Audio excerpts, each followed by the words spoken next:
I still remember the first time I stepped into Coldstone Penitentiary. The sun had long since dipped behind the horizon, and a fog had rolled in, thick and clinging like it didn't want to let me leave. The building itself, it wasn't just old, it was tired. Every brick, every barbed wire coil, every rusted gate looked like it had been waiting for someone to come back and tell it its story. I was that someone, though at the time, I didn't know it. I parked my car at the edge of the cracked asphalt driveway, the tires crunching over gravel that had clearly been left to fend for itself for decades. I grabbed my flashlight and keys, telling myself I was just here for a routine check, just a night shift to get the feel of the place before my real duties began. But as soon as I crossed the threshold of the main gates, the air changed. It was heavier somehow, thick with dust and the smell of wet stone. I could feel it settling in my lungs. Inside, the silence was overwhelming. Not the kind of silence you get in an empty room, or when a building is freshly cleaned and uninhabited. No, this silence was older, deeper. It pressed against my ears. I remember thinking I could hear the walls breathing, or maybe that was just my imagination. My flashlight's beam cut through the dark, bouncing off the graffiti-scarred walls, the peeling paint, and the broken glass scattered along the floor. I kept expecting to see a shadow, a figure standing somewhere I couldn't reach, but there was nothing. Not at first. I walked through the central hallway, the echo of my boots ringing back at me like a warning. Every door I passed was locked or hanging on one hinge, creaking when I brushed past. Some doors were gone entirely, leaving only black voids where cells used to be. The air was cold, colder than it should have been for a building that still sat in the middle of the city. Coldstone wasn't just abandoned. It was decaying, and it was proud of it. I stopped in what I assumed was the control room. The windows were dusty, streaked with years of grime, but I could make out the yard beyond. Rusted exercise equipment lay scattered like broken toys. I felt a strange longing to walk outside, to touch the cold metal, but I stayed in the safety of the building. Something about the walls pressed in on me, like they wanted me to notice them. There was a desk in the corner, papers strewn across it. I bent down, picking one up. It was brittle, faded to a yellowish brown. The words were barely legible, a list of names, dates, maybe shift logs. I couldn't tell. But looking at it, holding it, I felt like the people who had written these things, guards, prisoners, someone, were still here, watching. I quickly put the paper back, telling myself I was being ridiculous, that these were just relics. I wandered down a corridor labeled Cellblock B. The iron bars were rusted through in some places, twisted in others. The floor was littered with scraps of clothing, broken furniture, and shards of glass. Each cell looked the same, dark and empty, but the emptiness wasn't natural. It felt staged. I could almost feel the weight of the prisoner's presence, even though there was no one there. Their footsteps, their whispers, the small sounds of despair that had once filled these halls, they were all gone, but somehow, not gone at all. I remember stopping in front of a cell at the end of the hallway. It looked like a standard cell, nothing special, but when I shone my light inside, my stomach dropped. The floor was scratched. Not just scuffs from shoes, but deep gouges that seemed frantic, desperate, as if someone had been trying to claw their way out. I squatted to look closer, trying to shake the feeling that I was being watched. My flashlight flickered. Just a brief stutter, but enough to make my heart leap. I told myself it was the battery, that I was imagining things. The deeper I walked into the prison, the worse it got. The air grew colder, heavier. I swear I could hear movement behind me sometimes, though every time I turned, nothing was there. Shadows seemed to move just at the edge of my vision. I tried not to think about it, tried to focus on my notes, my checklist for the night. Check the cells. Check the doors. Walk the perimeter. But even the simplest tasks felt wrong here, as if the prison itself was aware of me, measuring me. At some point, I ended up in the mess hall. The smell hit me before I even saw the room. Rot, decay, metal, and something faintly sweet that made my stomach churn. Tables were overturned. Rusted trays sat in heaps. I ran my hand along one, and it came away sticky with dust and something else. I couldn't tell what. I dropped my hand, heart pounding, and told myself I needed to leave. Just leave. But I couldn't, not yet. Not without seeing the rest of it. There was a staircase at the far end, leading to the upper floors. I hesitated at the bottom, shining my light up. The steps were worn, the railing loose and splintered. My instincts screamed to turn around, but I climbed anyway, one slow step at a time.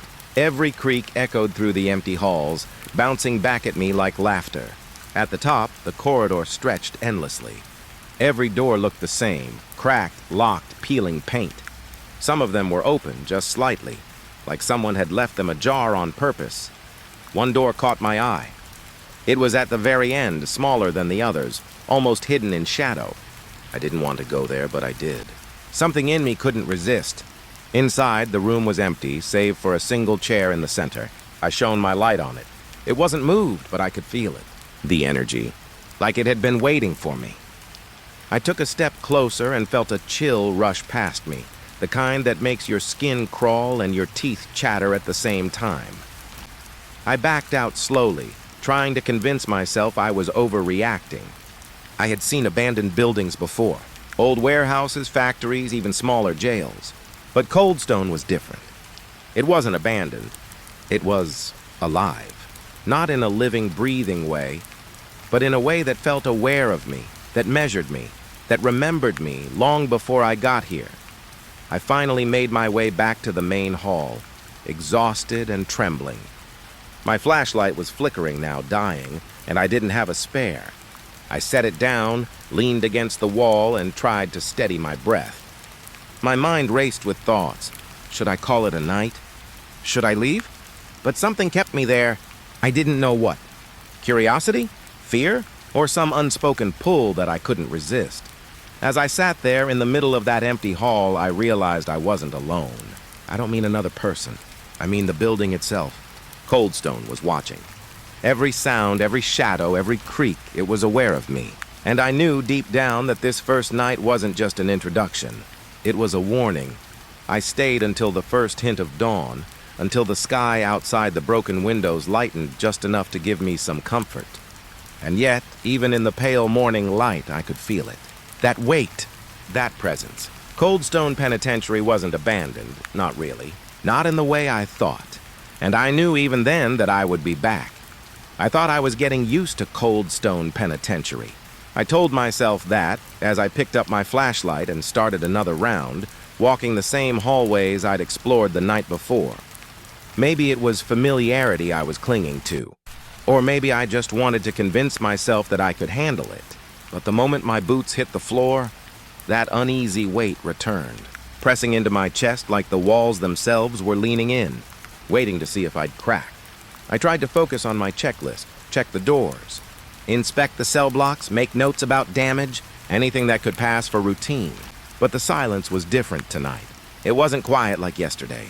It was tense, expectant. It felt like the building was holding its breath, and I was the intruder in its lungs. I passed the first cell block. Cellblock A. The bars were rusted, the paint peeling just like before.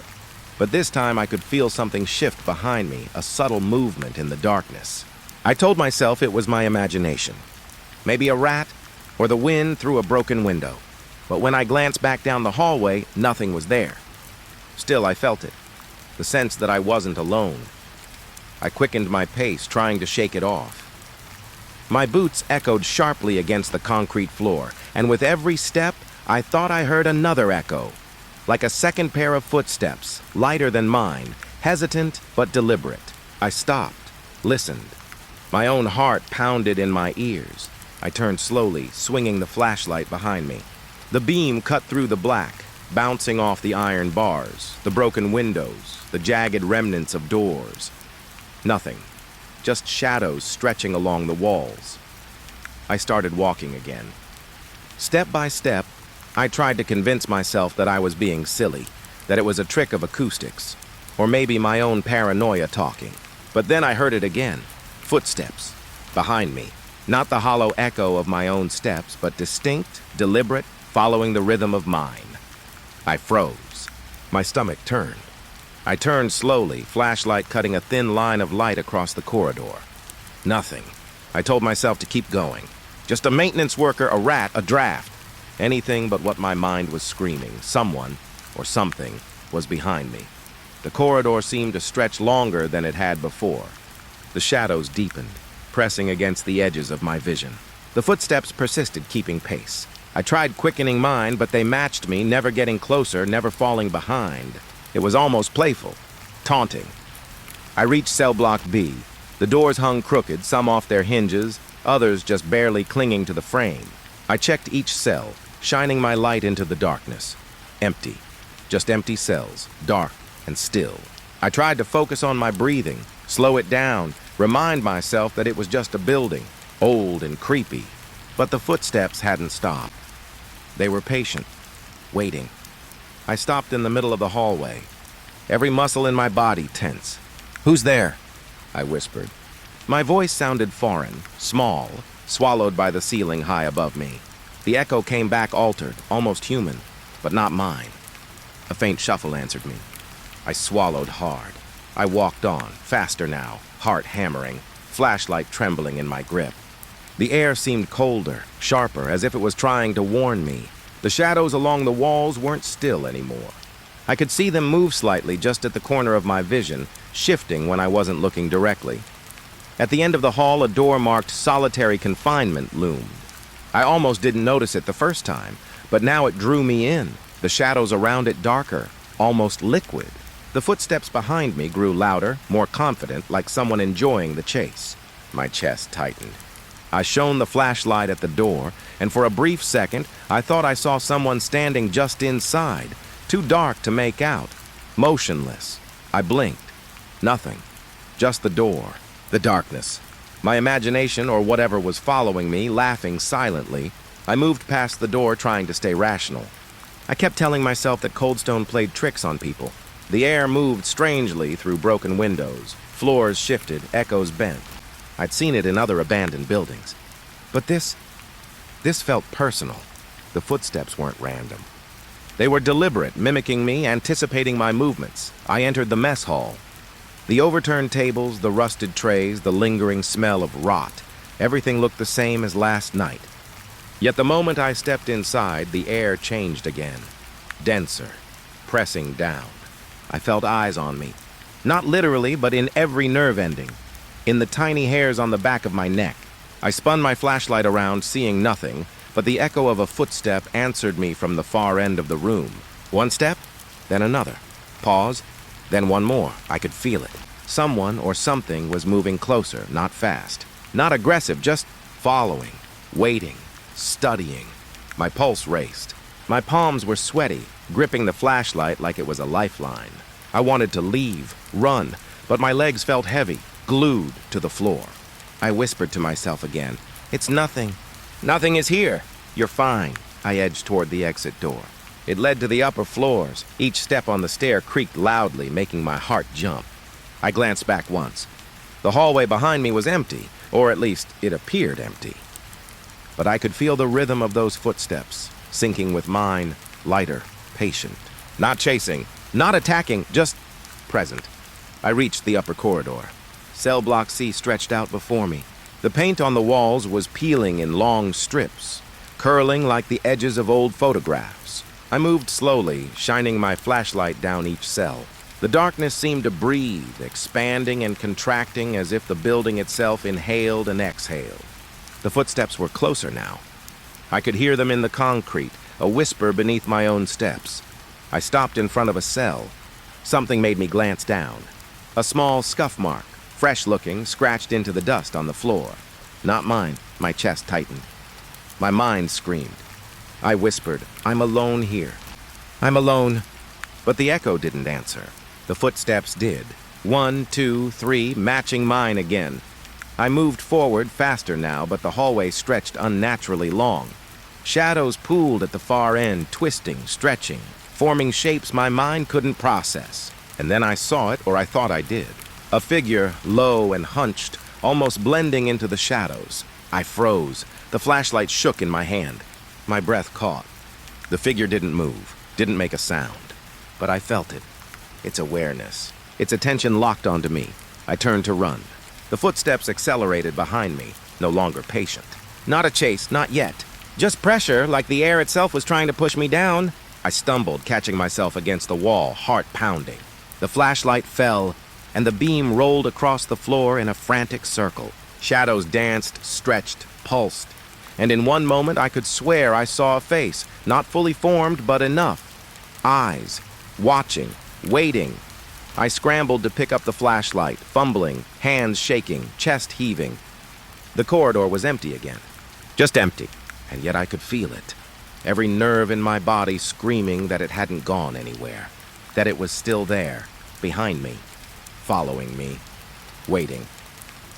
I made it to the stairwell, heading back to the ground floor, hoping, praying that morning would come sooner, that the light outside would bring some sense of reality back.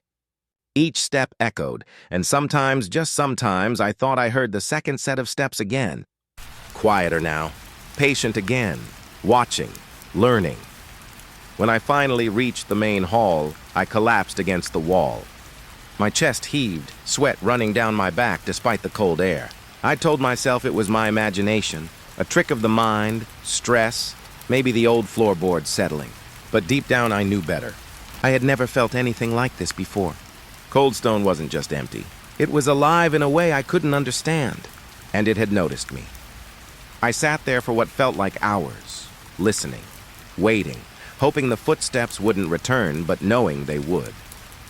They always came back, and I knew even then that tonight wasn't over.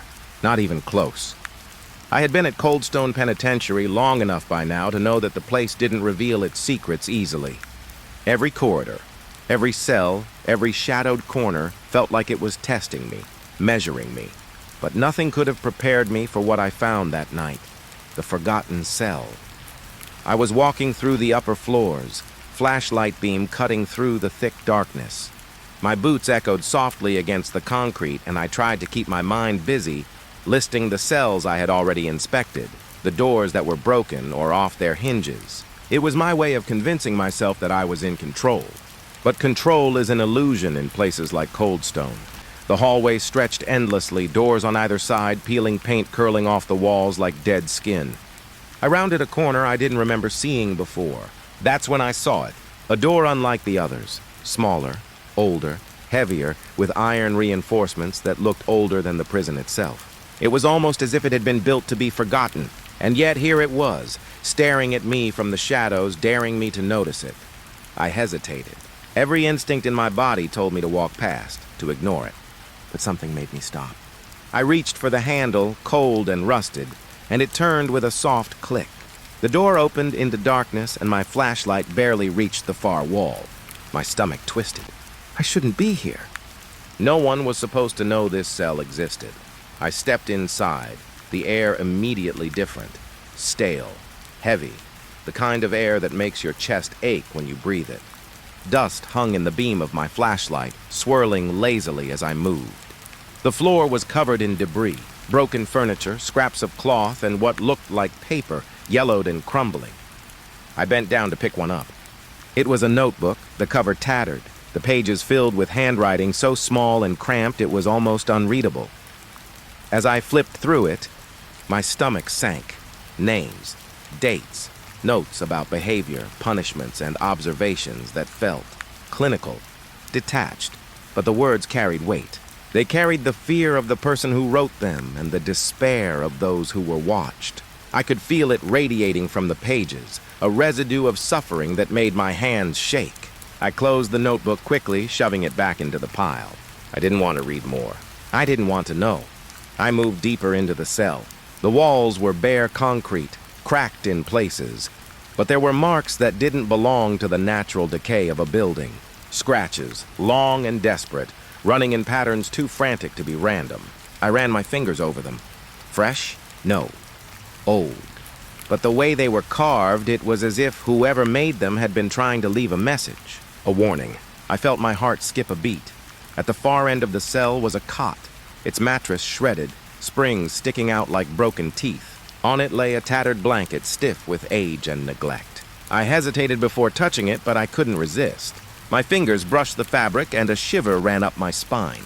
It smelled faintly of iron and rot, but beneath that, something else lingered. Something human. Something that didn't belong in a place like this. I stepped back, suddenly aware of the silence. The kind of silence that presses against your ears, makes you hyper-aware of every small sound. My own breathing sounded loud, intrusive. I could hear my heart beat. And then I heard it, or thought I did, a faint scratching from the corner of the room, soft, deliberate. My flashlight swung in that direction, but there was nothing. Just shadows, folding in on themselves, hiding secrets. I tried to rationalize it. Maybe a rat, maybe the floor settling. Anything but what my gut screamed. I wasn't alone. Not in the usual sense. The cell felt alive. Not with movement, but with presence. I could feel eyes on me, though I couldn't see them. Watching, judging, waiting. I moved closer to the back wall. That's when I noticed the small hole, barely the size of a fist, gouged into the concrete. Dust had settled inside, but there were faint scratches around it, like someone had been peering out, desperate to see the world beyond this tiny prison. My chest tightened. Who had been here? How long ago? And why had no one mentioned this cell? The air seemed to grow heavier, thicker as I lingered. My flashlight flickered, and for a moment I saw something. A figure? A shadow? It was gone before I could be sure. My mind raced, trying to tell me it was a trick of the light, a figment of exhaustion and stress. But the feeling remained. A cold, pressing awareness, like I had walked into someone else's memory, someone else's fear, and it was still lingering, waiting for me to leave. I stepped back, my hand brushing against the wall. There were more scratches, smaller this time, almost like fingerprints etched in desperation.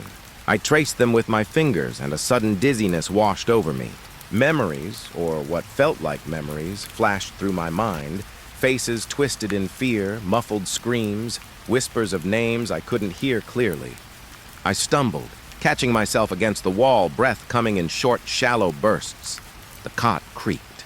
Just a soft, subtle groan of metal, but I froze. Nothing moved. Nothing should have moved. Yet I felt it. The presence shifted not with sound, but with intent. It was waiting. Watching. Patient. Like the building itself had noticed me lingering here, touching things it didn't want me to touch.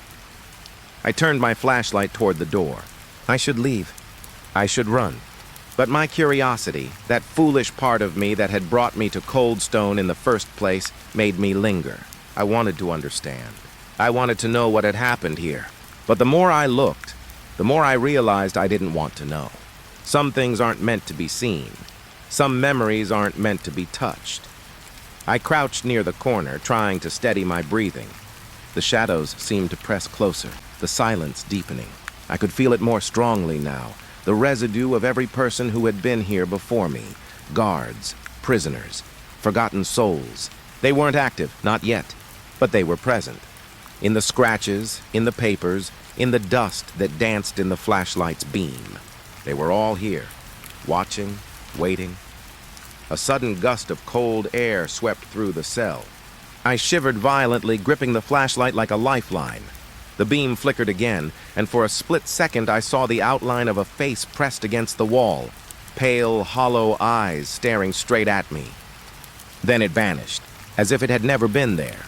I sank against the wall, heart hammering, sweat running down my back. I wanted to leave, but my legs felt heavy, as if the cell itself refused to let me go. I glanced around, taking in every detail. Broken cot, shredded blanket, scattered papers, scratched walls, and the small hole in the far corner, like a secret eye that had been watching the world beyond for decades. I felt like I had stumbled into a story I wasn't meant to hear, a memory that wasn't mine, a fear that had been preserved in the concrete and rust. Finally, I forced myself to stand. My legs trembled, but I moved toward the door, each step measured, careful, like I was negotiating with the cell itself. I didn't want to anger it. I didn't want to draw attention.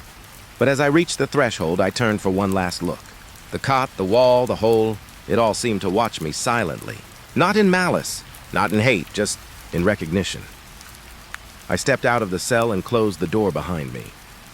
The hallway stretched before me, empty and quiet, yet I could still feel the weight of that space pressing against my back. Coldstone had shown me something I wasn't ready to understand, something that had been waiting for me long before I arrived.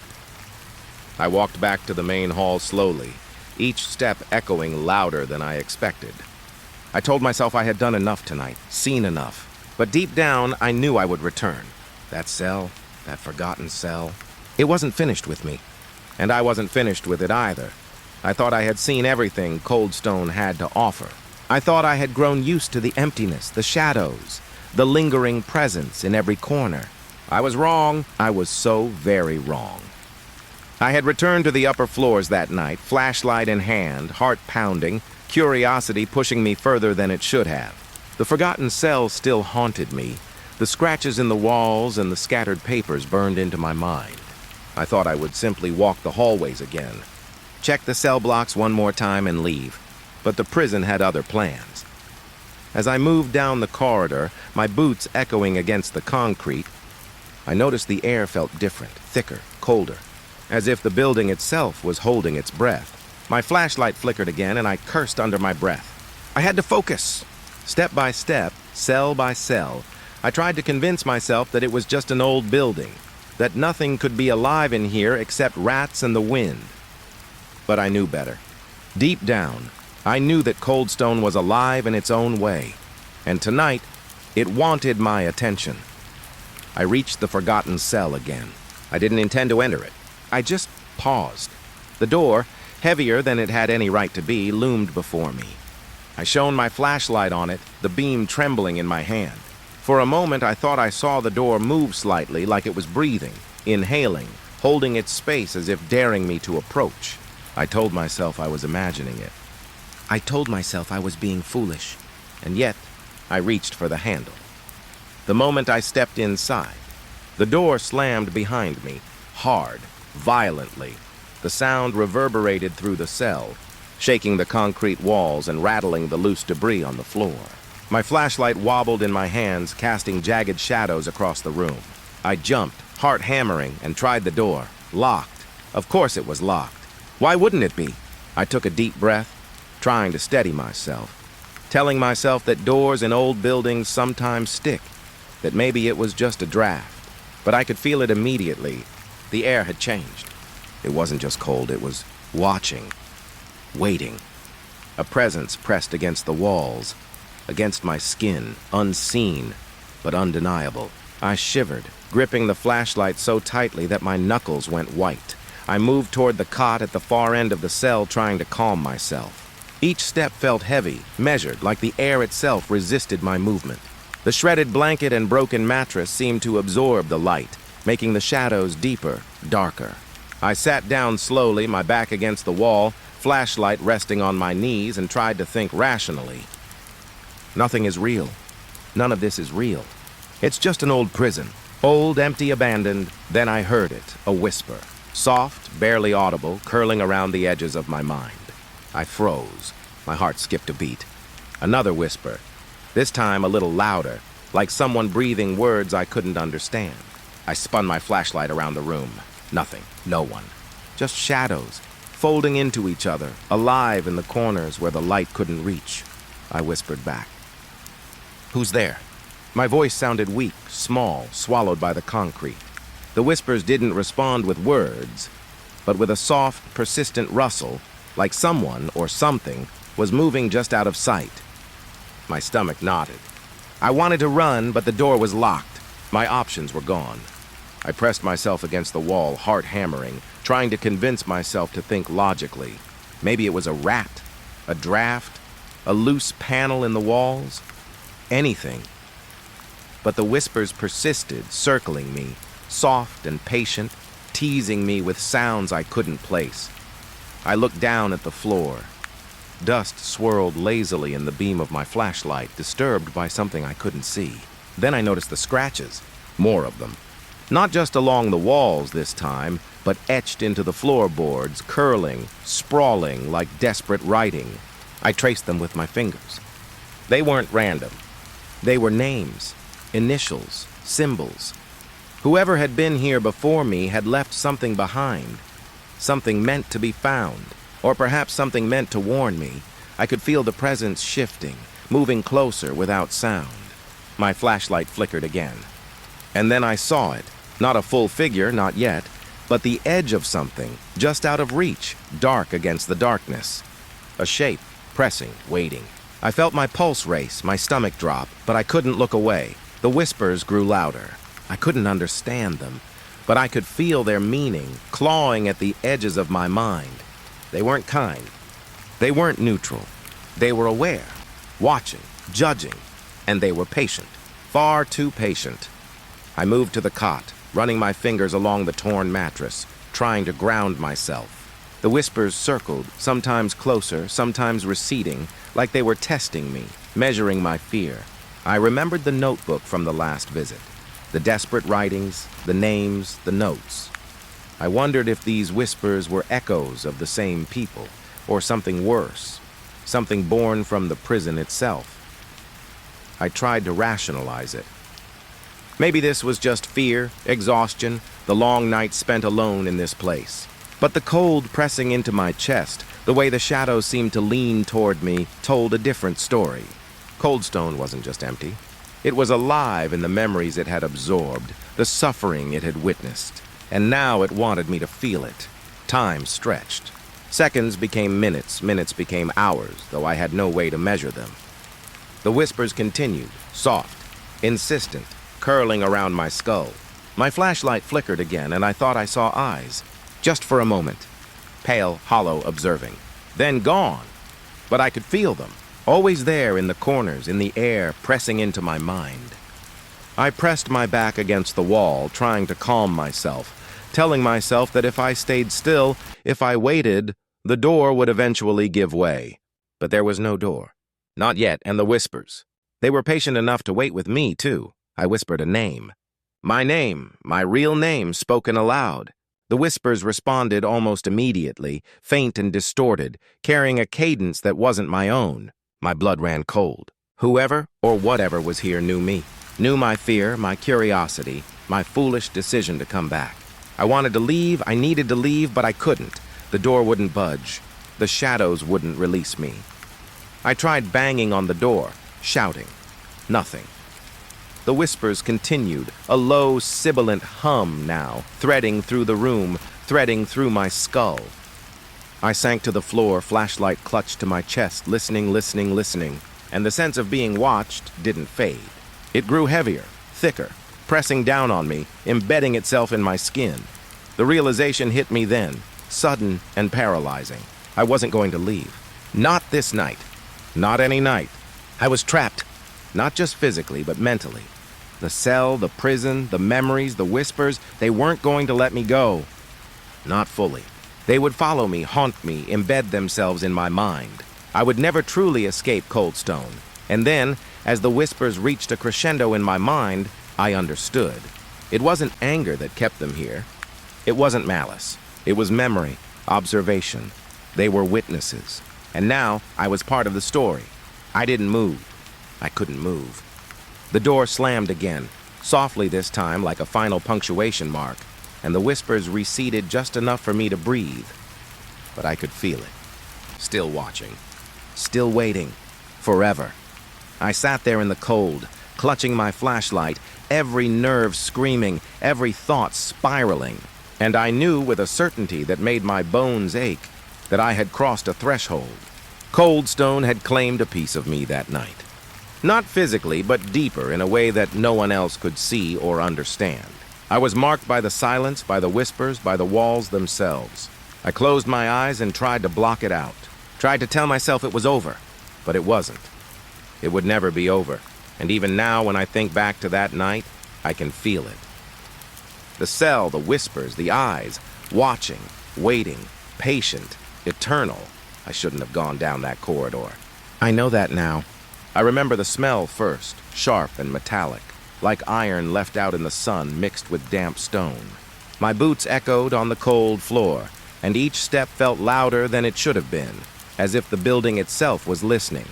I found it tucked behind the last stack of dusty boxes in the supply room.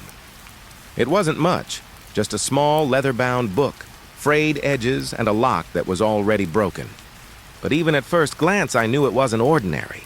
The leather smelled old, oily, almost alive. I picked it up and felt a shiver crawl down my spine. Opening it, I saw neat, meticulous handwriting, each word pressing itself into my mind before I could even read it. It was the Warden's, I should have dropped it, walked away, but something inside me, curiosity I guess, wouldn't let go. The first entry was simple enough. Dates, times, notes on the prisoners, the routines. But as I turned the pages, the tone changed. Calm, clinical sentences twisted into something darker. Something like obsession.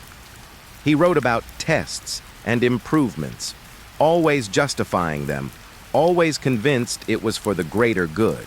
I kept reading because I wanted to understand how someone could think like that. I think I was trying to prepare myself.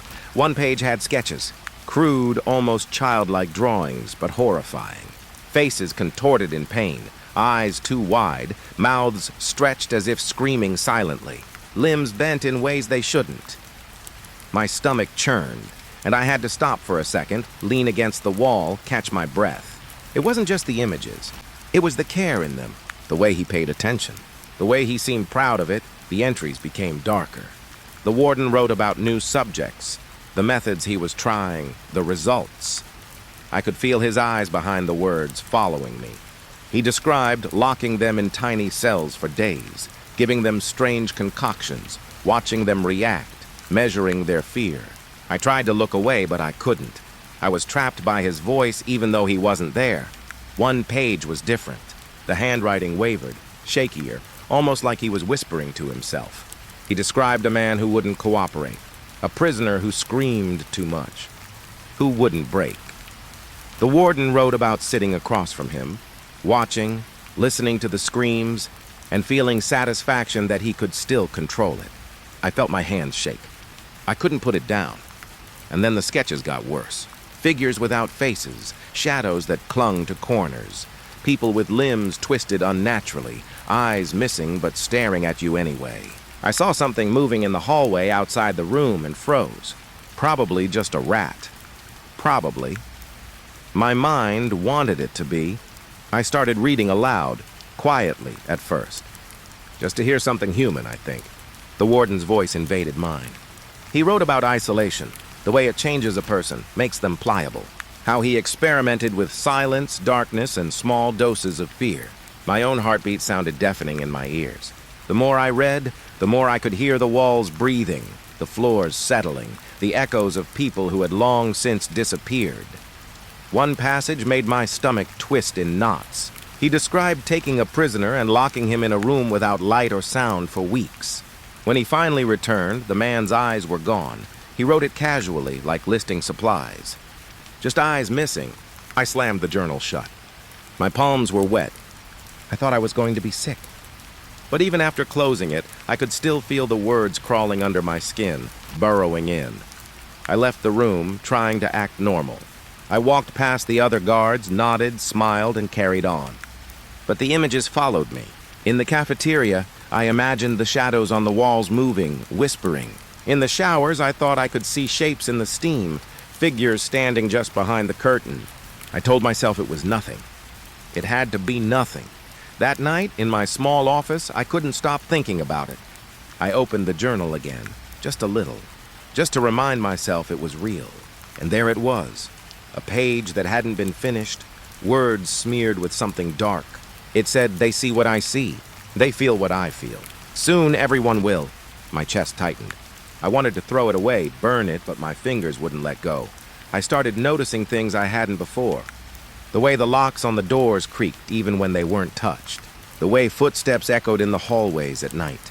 I could swear I saw shapes moving just at the edge of my vision. And the journal? It felt heavier every time I opened it, as if it was aware I was reading. As if it wanted me to. One page had instructions, practical things. How to prepare a room, what to record, what to observe. I shivered. I realized he had been writing this as if someone would carry on after him. As if his work wasn't done. The thought made my skin crawl. The warden was gone, but his hand had left traces in every corner of this place. Every lock, every cell, every dark hallway. I started hearing whispers, soft at first. Words I couldn't understand. Maybe the journal was playing tricks on me. Maybe it was the wind through the cracks. But sometimes, just sometimes, I thought I heard a voice echoing my own, repeating the warden's instructions in my head. My own thoughts weren't my own anymore, and then I found it. The last entry? I almost didn't want to read it, but I couldn't stop. He wrote about an experiment he called The Observer. He described a prisoner who had been watched for years, subjected to everything he had devised. And at the end, the warden wrote about looking into his eyes and seeing something that wasn't human, something watching back. I felt bile rise in my throat. The sketch on that page was the worst. A figure hunched, faceless, but the eyes were in the wrong place, everywhere at once, looking at everything, staring through the page into me. I slammed the journal shut and pressed it to my chest, panting, shaking. I felt like it was laughing at me. I hid it, under my bed beneath a loose floorboard. I told myself I would leave it there, forget it, act normal. But tonight the shadows feel closer. I can hear breathing in the hallways that isn't mine. I keep thinking about the journal, about the warden, about those experiments, about the eyes, and I wonder, when I close my eyes, do I see him? Or do I see myself the way he wanted us to be? I shouldn't have gone down that corridor. I know that now. I started hearing it the night after I hid the journal. At first I thought it was my imagination.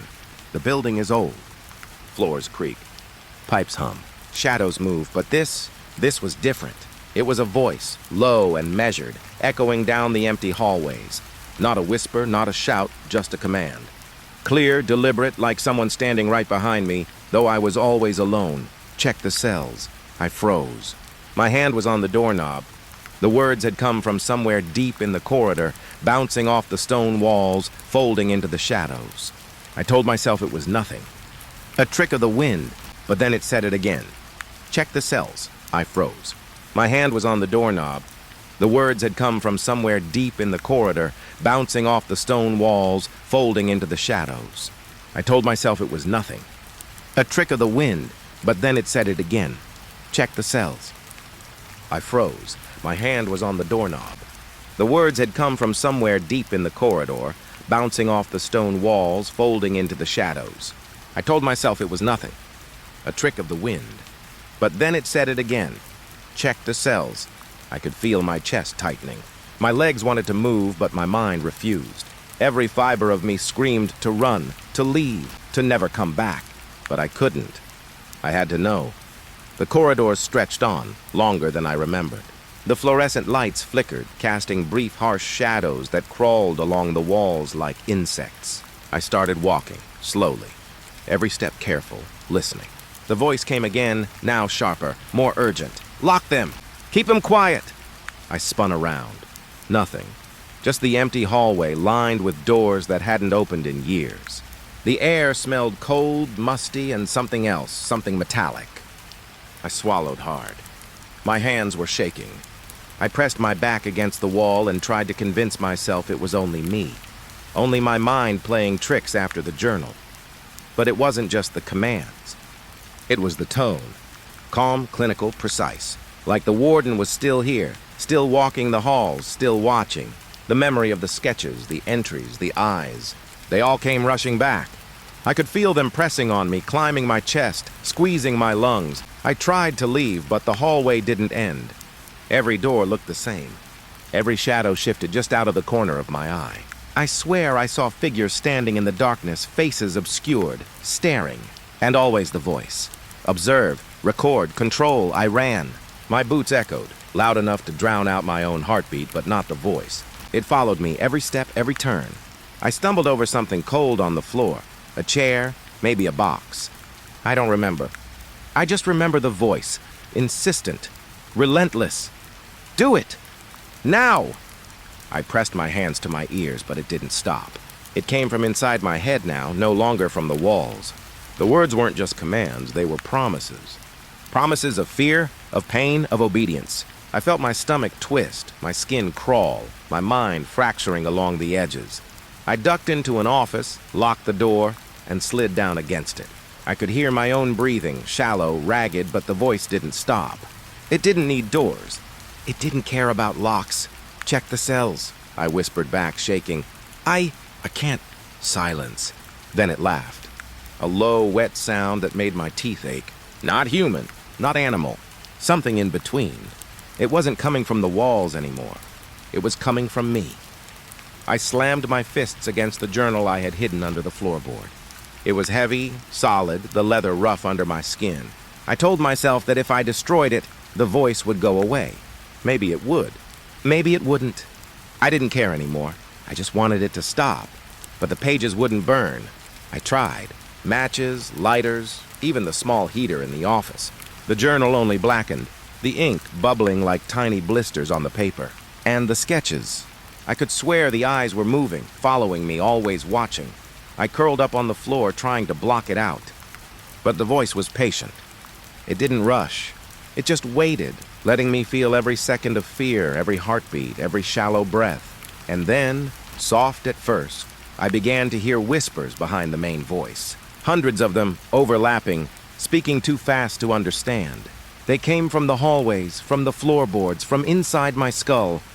Obey. Watch. Record. Break. I covered my face. My mind screamed to leave, to run, to wake up, to stop it. But the journal was here, and the journal was alive, and the warden, he wasn't gone. Not really. He had left a part of himself in every page, in every sketch, in every word I had read. And now it was alive inside me, and it wanted more. I slept that night in fits and jerks, dreams crawling with hallways that led nowhere, doors that opened into rooms I didn't recognize. I could hear the voice even in my sleep, commanding, guiding, punishing. I woke up with sweat soaking my clothes, the journal under my pillow, as if it had moved there itself. I didn't dare touch it. The next day, I tried to act normal. I walked the halls, checked the locks, nodded at other guards, but I couldn't stop hearing it. And now it wasn't just commands. It started asking questions. Questions only I could answer. Did you see him? Did you hear them? Are you ready? I shook my head, trying to force the sound away. I wanted to tell someone, anyone, but how could I explain it? How could I say, the warden speaks to me? I'd sound insane. And maybe I already was. Every corridor became a trap, every shadow a threat. I could feel eyes on me from every corner. Sometimes I thought I saw the figures from the sketches moving behind the walls, stretching themselves into the hallways, crawling along the floor. I would blink and they'd be gone. But the fear stayed. The journal called to me too. I tried to leave it alone, to forget it under the floorboard. But my hands would twitch, reaching for it. Flipping open to the next page, reading aloud the words I knew I shouldn't. I could feel the voice inside me growing stronger each time, pushing me to obey, to follow the warden's instructions, to step into the corridors, to watch, to record, to control. One night, I couldn't resist. I walked the halls alone, journal in hand, lights flickering above me. The voice was louder now, commanding, guiding me, whispering secrets I wasn't sure I wanted to know. It told me which doors to open, which shadows to follow. It promised knowledge, power, understanding, and in the dark, I wanted to believe it. I reached a door I hadn't noticed before. It was small, painted black with no label. The voice told me to open it. I hesitated, but my hands moved on their own. The hinges groaned, and inside was nothing. Nothing but darkness. But I could feel it moving, waiting, alive. The voice spoke again, softer this time, almost a caress. Look, I stepped inside. The darkness closed around me like a wet sheet, cold and heavy. I couldn't see my hands in front of my face, but I could feel something there, brushing against my skin, moving, whispering. I screamed and it laughed, low and patient, knowing I couldn't escape. I ran out, slammed the door, and leaned against the wall, shaking. The voice was still there, still inside me, and now I realized it wasn't just commands. It was teaching me, showing me how to see the world as the warden did, how to control, how to observe, how to break. And every time I tried to resist, every time I tried to deny it, the whispers grew louder, the hallways longer, the shadows closer. I don't know how many nights I've spent like this, alone, listening, obeying, resisting, trapped. The voice in the halls has become my companion, my tormentor, my reflection. And the journal, it waits, waiting for me to follow through, to carry on, to become what the warden wanted. Sometimes, when the hall is empty, I swear I hear footsteps that aren't mine.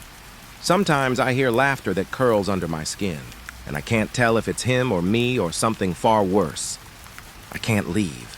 I can't stop. I can't ignore it. And every time I hear the words, every time they echo through the halls, I know that I am not alone. I am never alone. The warden isn't gone. He never was. And now, neither am I. I found it tonight. The journal, still there under the loose floorboard, heavier somehow, like it had been waiting. My hands shook as I pulled it free. I shouldn't have touched it, but I couldn't help myself. I needed to know. The previous nights had been unbearable. The voice in the halls, the whispers, the shadows just beyond sight. I thought I could ignore them. I thought I could pretend they weren't real. But the journal had a pull, a gravity, dragging me back no matter how far I ran. I opened it to the last page. The handwriting was shaky, uneven, as if the warden had been struggling to put down what he saw. There were no neat lines, no clear sentences, just words scattered across the page, overlapping, ink smudged, blotted, and the sketches were worse than anything before.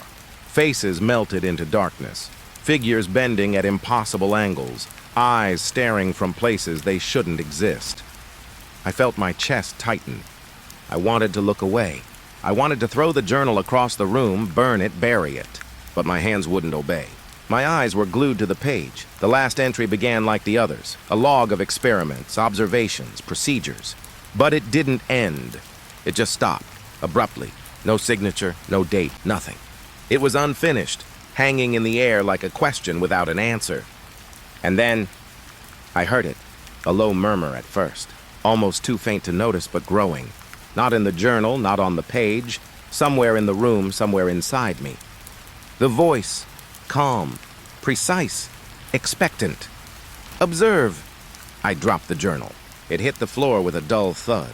My hands were pressed against my ears. I whispered, "Stop, stop," but it didn't. The words weren't commands anymore. They were demands, insisting I do what I could not ignore. I remembered the first time I heard it, the first orders in the empty halls. It's the same voice, the same tone. Only now it felt sharper, more urgent, like it had grown impatient with my resistance. Lock them. Control them. Watch them. I shivered. The warden isn't here. He's dead. But maybe he never really left. Maybe the journal wasn't just a book. Maybe it was a vessel, a tether, something alive, holding on to his will, his cruelty, his rules. I backed away, clutching the wall. Shadows stretched across the ceiling, creeping closer, sliding along the walls. Every corner of the room felt alive, waiting, watching. And the voice? It wasn't just coming from the walls. It was everywhere. In the air, in my head, under my skin. I wanted to scream. I wanted to run! But I knew I couldn't escape. Not really. Not while the journal was here. Not while the warden's presence lingered, tethered to the words, the ink, the sketches. I forced myself to look back at the page. The last words were simple, incomplete. They must obey. They must not. And then nothing. Just an empty space, a void where the rest of the thought should have been. And yet I could feel it. The unspoken command, heavy and oppressive, pressing down on me.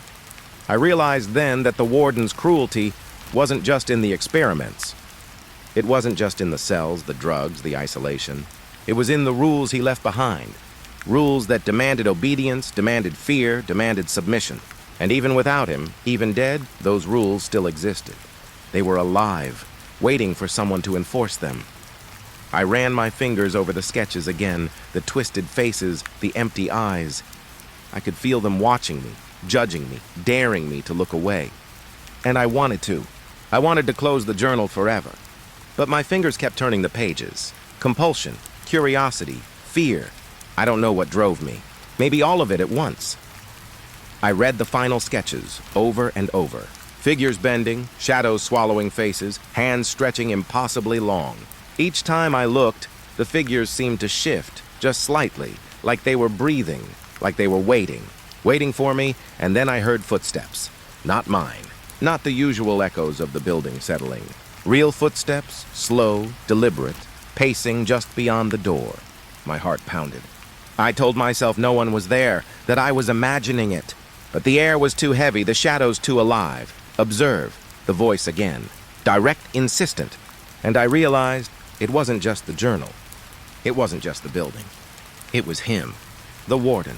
His spirit, his will, lingering in the words, in the halls, in me. I wanted to run.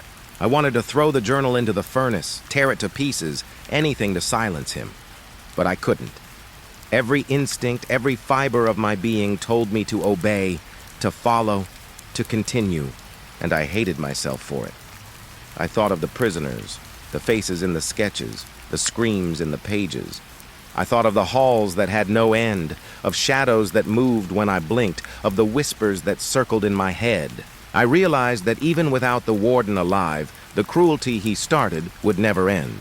It was part of the building now, part of the air, part of me. I pressed my hands against my temples. I whispered, I won't do it. And the voice laughed, low, patient, knowing. Not cruel, not angry, just satisfied. Waiting for me to fail, waiting for me to obey, waiting for me to step into the halls and follow the rules he left behind. I don't know how long I sat there. Hours? Minutes? Time doesn't exist here anymore. Only the voice, only the journal, only the feeling of being watched. I realize that I can't escape the rules. I can't destroy them. Not really. Not while the words exist, not while the sketches exist, not while the warden exists, even in this hollow, fragmented way. I forced myself to stand.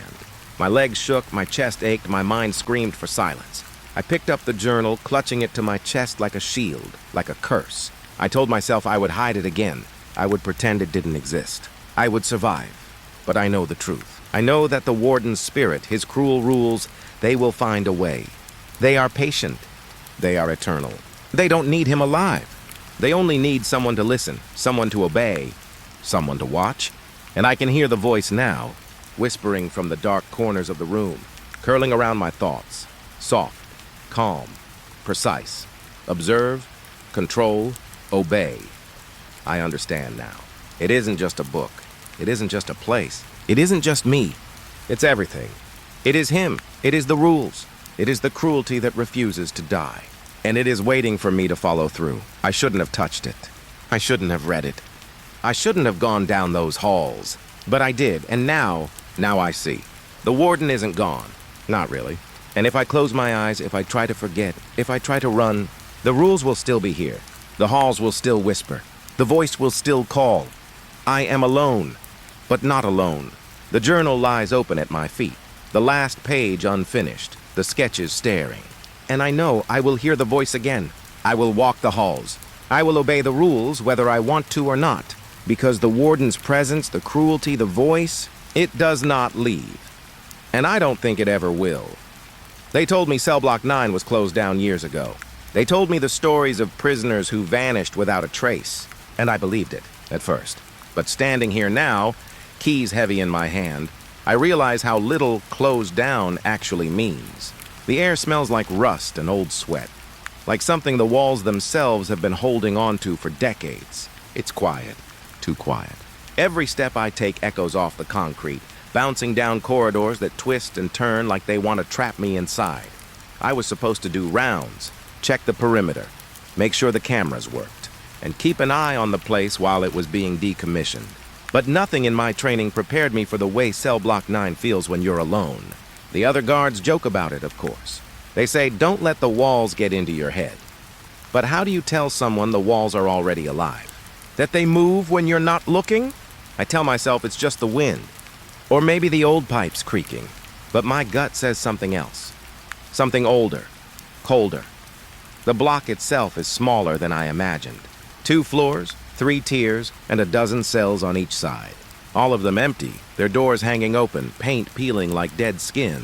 There's graffiti on the walls, scratched deep into the concrete, not with markers or spray paint, but with something sharp, claws maybe, or nails. I can't tell. Some of it looks like numbers, dates, names. I don't read them. I can feel them instead, pressing against my chest like a weight. I remember the first time I saw a cell and felt it watching me. Number 7. I passed it during my first round. The door was barely hanging on its hinges, swinging slightly, making a soft, steady creak every time the draft hit it. I glanced inside and froze. The cell was empty. No mattress, no toilet, nothing, but there was a shape. A dark shape crouched in the corner. I swear it moved when I looked away, and when I looked back, it was gone. My heart raced, but I laughed it off. Just shadows, I told myself. That's all. Shadows. But shadows don't leave scratches on your arm. I woke up that night with 3 thin red lines along my forearm. Not deep, but there. I rubbed them, tried to shake them off, but they burned. I didn't tell anyone. No one would believe me. They'd say stress, fatigue. The kind of thing guards say when they don't want to admit fear. But I felt eyes on me. Always. Even in my small apartment far from Cellblock 9, I would feel them, waiting. The history of this place is worse than anyone will tell you. The prison itself is decades old, built on land that was said to be cursed, though no one says that in the official reports. Prisoners disappeared here. Entire cells emptied overnight. Guards would enter to check the records and find them missing, their belongings still inside, untouched. They say the prisoners were moved, transferred quietly. But the families? They never got calls. They never saw their loved ones again. Some guards quit, some went missing themselves. I think that's why they shut it down. Not because it was outdated, but because it was hungry. The hunger is the thing you feel first. Not a sound, not a shadow, just the weight of it. Walking down the main corridor, I felt it pressing against my back, making my shoulders stiff. It doesn't chase you. It doesn't shout.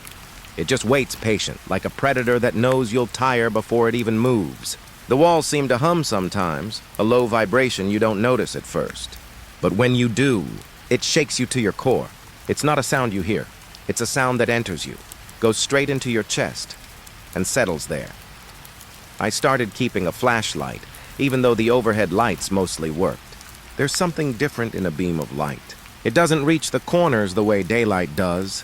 In those corners, I feel them. The shapes. Sometimes they're vague, smudges of darkness, but sometimes, in the corner of my eye, they take form. A hand, a face, a twisted shape crouched just low enough that I don't get a full look. I've seen them more than once, and each time I see them, I feel the air grow colder. My breath fogs in the corridor, even though the ventilation system is still running. There's a room they call the infirmary. I've never entered it during official rounds. No one dares. I passed it once on my own, and the door creaked open just slightly, though I hadn't touched it. Inside, there was a cot, an old metal tray, and something else. I can't describe it. Not fully. It moved like smoke, but solid, and it pulsed, almost breathing. I stepped back, my boots scraping the floor. That was the night I realized I couldn't just treat this like any other job. I couldn't. I keep thinking about the prisoners. What did they see? What did they hear when the walls closed in on them? Sometimes, in the quietest moments of my shift, I imagine them whispering to me. Faint voices, calling my name, laughing, crying. I tell myself it's my imagination. My mind playing tricks on me because I'm alone. But the truth? I can't convince myself anymore. The truth is that Cellblock 9 remembers, and it doesn't forgive. The old ventilation shafts rattle sometimes. I've checked them. Nothing moves inside. At least, nothing that should be moving. Yet at night, I swear I hear scraping, dragging, the soft scuffle of feet that aren't mine. I've listened through my radio to other guards. Silence. They hear nothing. Just me. Alone. I tried to map the block once, noting the cells where disappearances happened most frequently. There's a pattern, a rhythm. I don't understand it, but I see it in the marks etched into the walls, in the layers of dust that somehow form shapes when the lights flicker, shapes that move when I blink, a circle, a figure, a mouth, something that waits. Every night I leave my keys on the desk by the control room. I leave them there so I don't have to touch the doors when I return. It's a small comfort. One night I came back and found them on the floor, spread out like someone, or something, had tried them, tried to open every lock. I froze. For a long time I just stared, listening. The hall was silent, but the cold pressed against me. I didn't sleep for 3 days after that. They don't tell you the little things in training. The way the air changes when something is near. The sudden silence, the way the lights seem to dim in certain cells, even if the bulbs are fine. The way a shadow moves against the grain of the walls.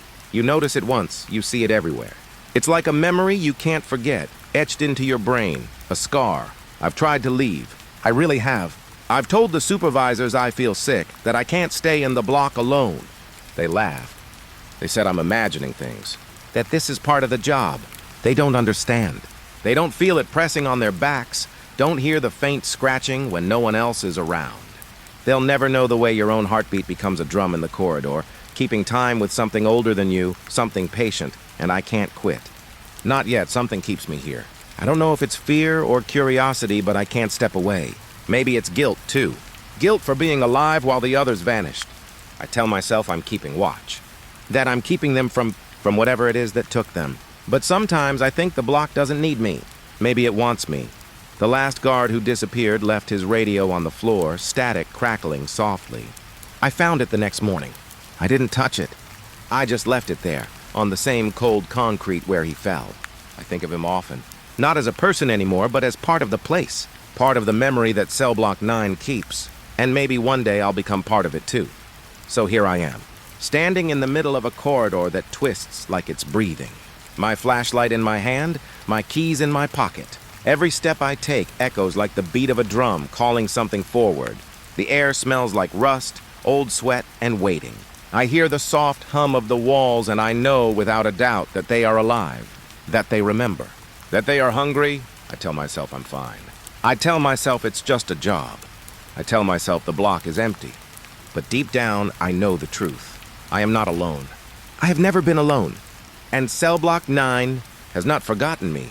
I didn't think anyone could make it through a night in Cellblock 9 without hearing something. But when I first heard the screams, I almost convinced myself they weren't real. It was late.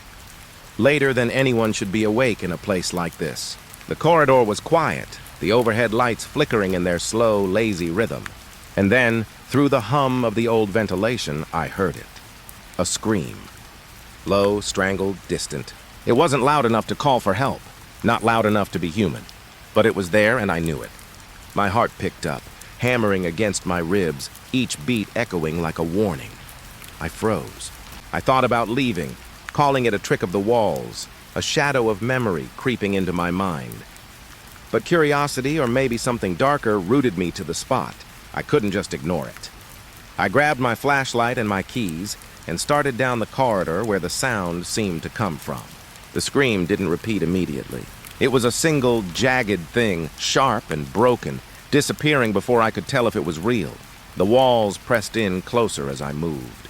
The narrow corridor twisting, shadows clinging to corners that my flashlight barely reached. Every step made the boards groan under my boots, every echo chasing me like it was alive.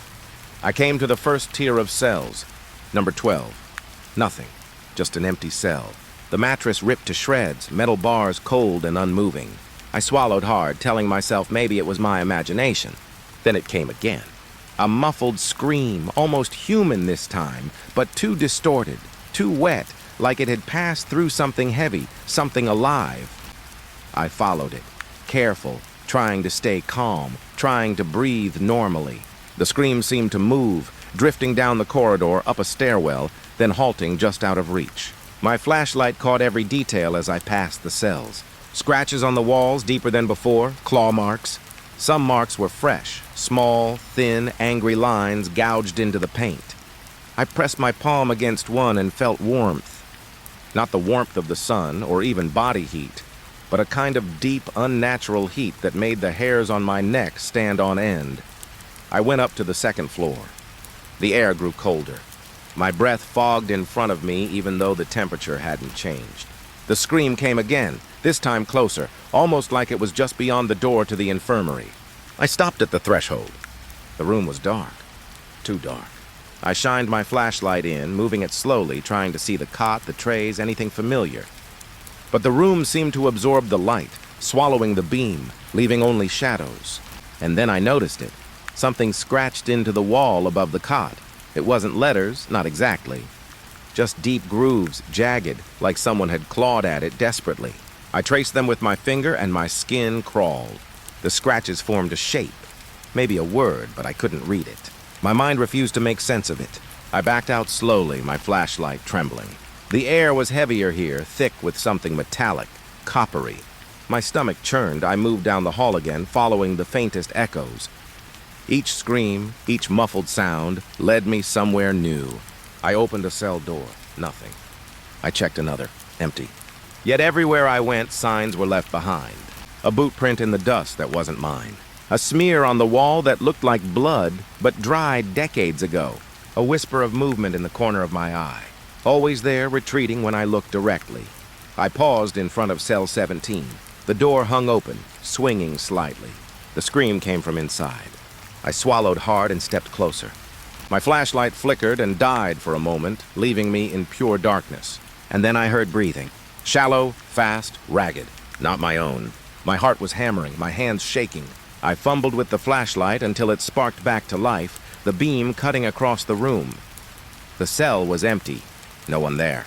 Not a mattress, not a cot, nothing. But the smell was there. Something wet, iron-heavy, like blood. I gagged. My light caught movement in the corner.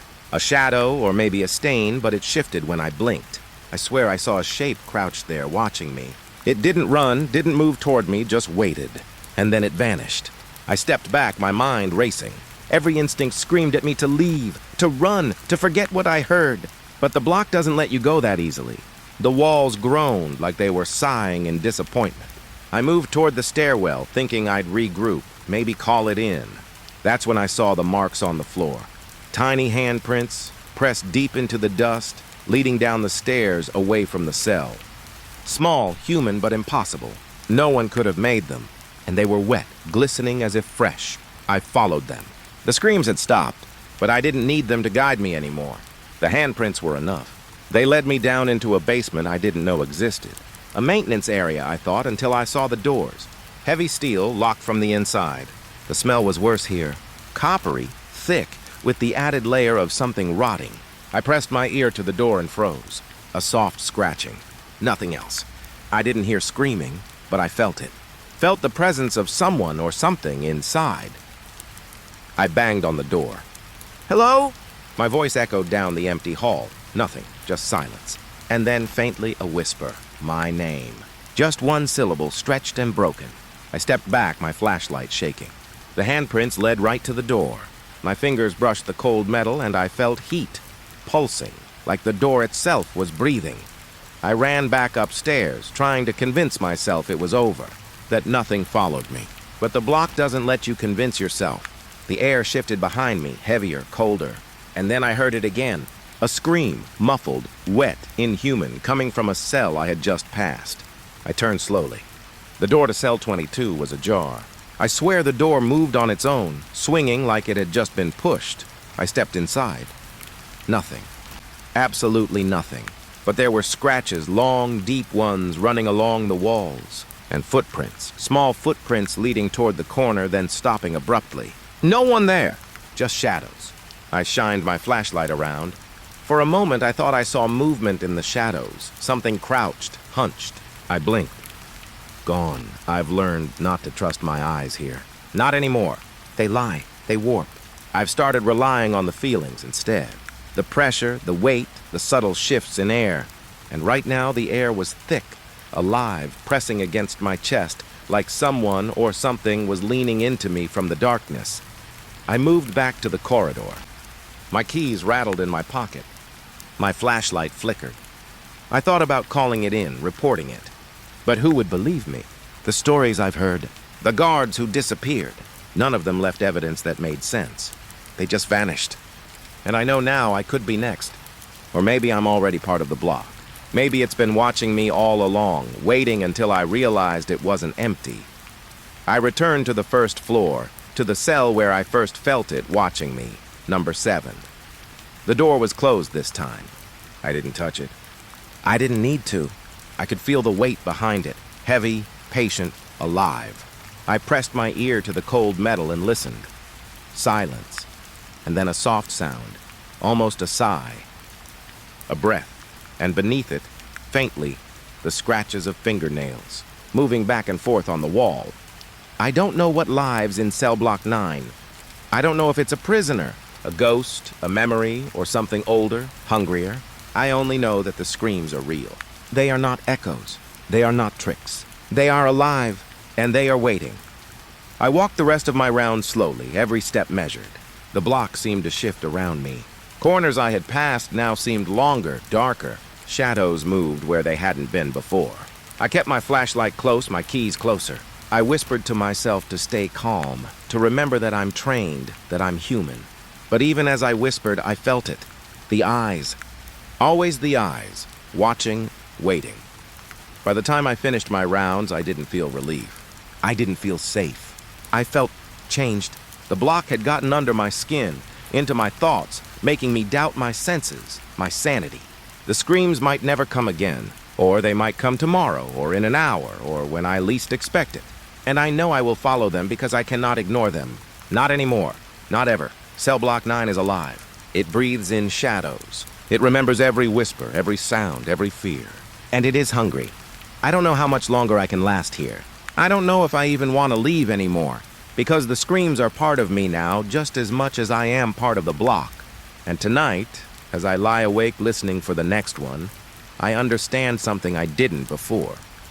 In Cellblock 9, nothing is ever truly gone. I used to think shadows were just the absence of light. Simple, harmless. I thought they only existed where light didn't reach. I was wrong. In Cellblock 9, shadows move. They don't just shift with the light. They follow you, wait for you, sometimes even breathe. It started small. I noticed a flicker at the corner of my vision as I walked the corridors. A shadow stretching too long, bending in a way it shouldn't. At first, I told myself it was the lights, the flickering bulbs, the old wiring. But the shadows grew bolder. They waited in the corners of cells I had already passed. They didn't vanish when I looked directly at them. Sometimes they darted just out of reach or lingered in the shape of something almost human. I was on my third night alone in the block. The screams had stopped for now, but their absence was worse than their presence. The quiet felt thick, heavy, and alive. Every shadow seemed to whisper. I could feel them pressing against me, brushing along my shoulders, twisting along the walls as I moved. I tried to ignore it, tried to convince myself it was fatigue. But my gut told me the truth. Something was here. Watching. Waiting.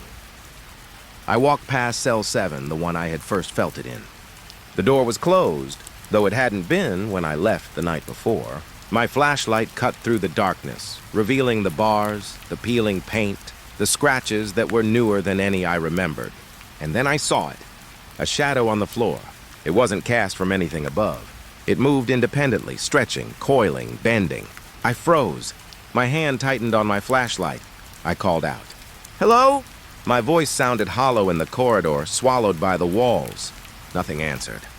The shadow didn't respond either. It just shifted slightly like it was aware I was watching. I took a step forward. It retreated. I stepped again. It moved with me, always a fraction ahead or just out of reach. I tried to shake it off. "It's just shadows," I muttered to myself. But shadows don't stretch over walls in impossible angles. Shadows don't slide silently across the floor to meet you. Shadows don't wait in the corner for hours, crouched patient. Not like this. I moved to cell 12 next. That one had always been empty, always silent. But tonight, the shadow was there, hanging near the doorway. I swear it had form. A hunched figure, arms too long, fingers that almost touched the floor. I raised my flashlight, trying to catch it in the beam.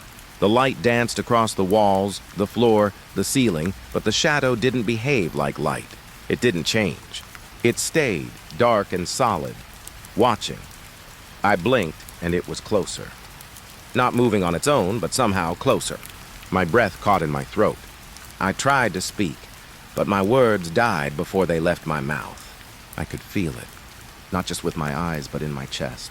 A pressure, a cold weight, like someone pressing into my rib cage, testing me. I turned to leave, but the corridor seemed longer than it had a moment ago.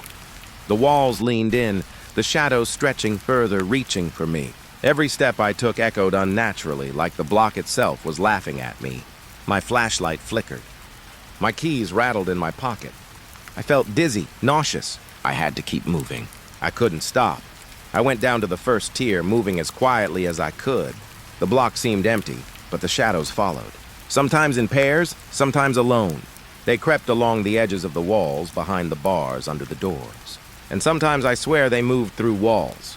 I passed a cell, and the shadow was inside, crouched where no one could fit. I blinked. Gone. But the cold remained, and the sense of eyes on me lingered. I tried to map them in my mind, figure out a pattern, but there wasn't one. They didn't obey light or walls. They didn't obey logic. Sometimes they mimicked me, copying my movements perfectly. Sometimes they darted ahead or lingered behind, slipping just out of reach. I began to speak to them, muttering my name, asking them what they wanted. The block answered with silence. And yet I knew I wasn't unheard. The infirmary was next. I tried not to think about the first time I saw whatever was there. But the shadow waited for me anyway. In the doorway it stretched impossibly tall, a shape so thin and wrong it made my stomach turn. I shined the flashlight across the room. Nothing moved. But the shadow didn't belong to anything in the room. It was alive, sentient. I could feel it breathing in sync with me. I moved closer. Each step felt heavier than the last. My mind screamed to turn back, but I couldn't. Something inside me demanded I see it, confront it, and then it moved. Not like a person, not like an animal. It slid across the floor, low and fast, and vanished into the corner where no light reached. My flashlight flickered again. I was alone, or so I thought. I went back to the central corridor. My heart was hammering, sweat cold on my back. The shadows were everywhere now, not just in the corners, not just on the floors. They pooled in the middle of the hall, thick and black. I stepped through one and it felt wet, viscous, like stepping into cold mud. I shuddered and tried to shake the feeling off, but it clung to me. I began to notice subtle differences. Shadows that should have been static moved when I wasn't looking. Shadows that belonged to objects on the floor detached themselves, drifting, stretching, forming angles that no human could make. My mind struggled to rationalize it, but the pressure in the block told me there was no rational explanation. I checked the stairwell next. My boots echoed unnaturally. The shadows twisted up the walls as if climbing, following me. I reached the top of the stairs, expecting relief. But the shadows had grown. They stretched down the hall, pooling like ink across the concrete. I counted them, tried to remember each form, but it was impossible. There were too many. They moved too fast. They didn't obey physics. They weren't bound by walls. They were alive. I realized then that the block itself was alive, or something within it was. It moved the shadows, shaped them, watched me through them. I tried to tell myself I was seeing things, that my mind was breaking under isolation and fear. But the sensations were too real. I could feel cold where there was no draft. I could smell iron where there was no blood. And I could feel eyes, so many eyes, behind every shifting shape. I stopped at cell 7. The shadow was there, crouched in the corner, but different now. Taller, wider, more fluid, as if it had grown while I wasn't looking. I raised my flashlight and it mimicked the movement perfectly, almost like a reflection, but wrong, twisted, unnatural. I called my name aloud, daring it to respond. It didn't answer, but I could feel it listening, waiting, patient. I ran then, moving through the corridors as fast as I could. The shadows chased me, stretching toward me, sliding under doors, pooling in corners, forming shapes I couldn't describe. My flashlight flickered constantly. I stumbled, keys jangling in my pocket. My breath came in ragged gasps. I reached the main hall and stopped, chest heaving, hands shaking. The shadows were all around, closer now, almost solid, pressing against the edges of my light. I realized something horrifying. They weren't just following me. They were learning me, mimicking me, adapting. I could see it in the shapes now, figures that mirrored my stance, my posture, even the tilt of my head. And yet they were wrong, distorted, unnatural. I backed up slowly, trying to keep the flashlight between us. The block felt alive, pulsating, breathing in shadows. I whispered to myself, repeating my name, trying to anchor myself in reality, but the shadows didn't respond to reason. They only waited, patient, hungry for attention, for fear. I reached the control room finally. The door shut behind me with a clang, and I leaned against it, trembling. The flashlight rested on the floor, casting weak beams across the room. For a moment it seemed safe, empty, silent, but I knew better. I knew the shadows would move again. They always do. They don't sleep. They don't eat. They just wait and watch and learn. I can't tell anyone what's happening. No one would believe me. They'd say I'm hallucinating, losing my mind, overreacting. But I know the truth. Shadows aren't harmless in Cellblock 9. Shadows aren't empty. They are alive, they move, and they are patient. I sat there for hours, listening to the soft hum of the block, feeling the subtle shifts of air, the pressure in the corners. I could almost feel the shadows brushing against me, just out of reach, testing me. And I understood something I didn't before. It's not the screams I should fear. It's the waiting. It's the watching. It's the shadows that never leave, that never blink, that grow smarter with each step I take. Cellblock 9 doesn't just house the missing, the lost, the forgotten. It feeds on them. It learns from them. And now I think it's learning from me. I don't know how long I'll last here. I don't know if I even want to leave. The shadows are patient, and I am here, alone, but never really alone. And tonight, as I lie awake listening to the faint creak of the walls, I understand something fully. The shadows move. They have always moved, and they will follow me wherever I go until I am no longer the observer, until I am part of them. I thought I understood the layout of Cellblock 9. I thought I had memorized every corridor, every cell, every corner where the shadows like to wait. But that night I realized I knew nothing. The bars, they moved. Slowly at first, almost imperceptibly, and then with purpose. I was doing my rounds, flashlight in hand, keys jangling in my pocket, when I noticed it. Cell 14. The door wasn't locked when I passed it earlier. Now the heavy metal bars were twisted slightly, the latch dangling just out of reach. I frowned, shaking my head. Rust, I thought. Rust and age. But when I pressed my hand to the metal, it was cold. Colder than anything should be. The kind of cold that seeps into your bones. I stepped forward, and the door swung toward me. Not freely, like the hinges were broken, but deliberately, almost as if it had been waiting for me to touch it. I stumbled back, heart hammering. The corridor seemed narrower now, the walls leaning in. I could hear the faint creak of metal, the sound of bars shifting somewhere ahead, though I saw no one. I moved to the next cell. Same thing. Bars twisted, door slightly ajar, then slammed shut on their own.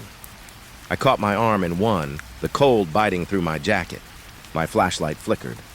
I shook it. The beam steadied, but the bars, they were moving again. Slowly, methodically, as if someone or something was guiding them. I tried to backtrack, to leave the section I had entered. But the hall had changed. The doors I had passed before were closed, locked, unyielding. I rattled the handles. Nothing. I could feel panic bubbling in my chest, but I forced it down. Calm, rational. I could get out. I just had to find a way. I went to the stairwell. The door was iron, heavy, normally impossible to move without the latch. Tonight it wouldn't budge. My fingers clawed at the cold metal. I felt the iciness in the air, creeping up my sleeves, curling into my neck, settling like ice water in my chest. The temperature had dropped suddenly, without warning, without fan or vent. My breath fogged in front of me. Each exhale felt like smoke. I forced myself to take deep breaths. Focus. Check the locks. Nothing. Every cell I passed was shifting, twisting. Bars that were straight now curved. Doors that had been open were now closed.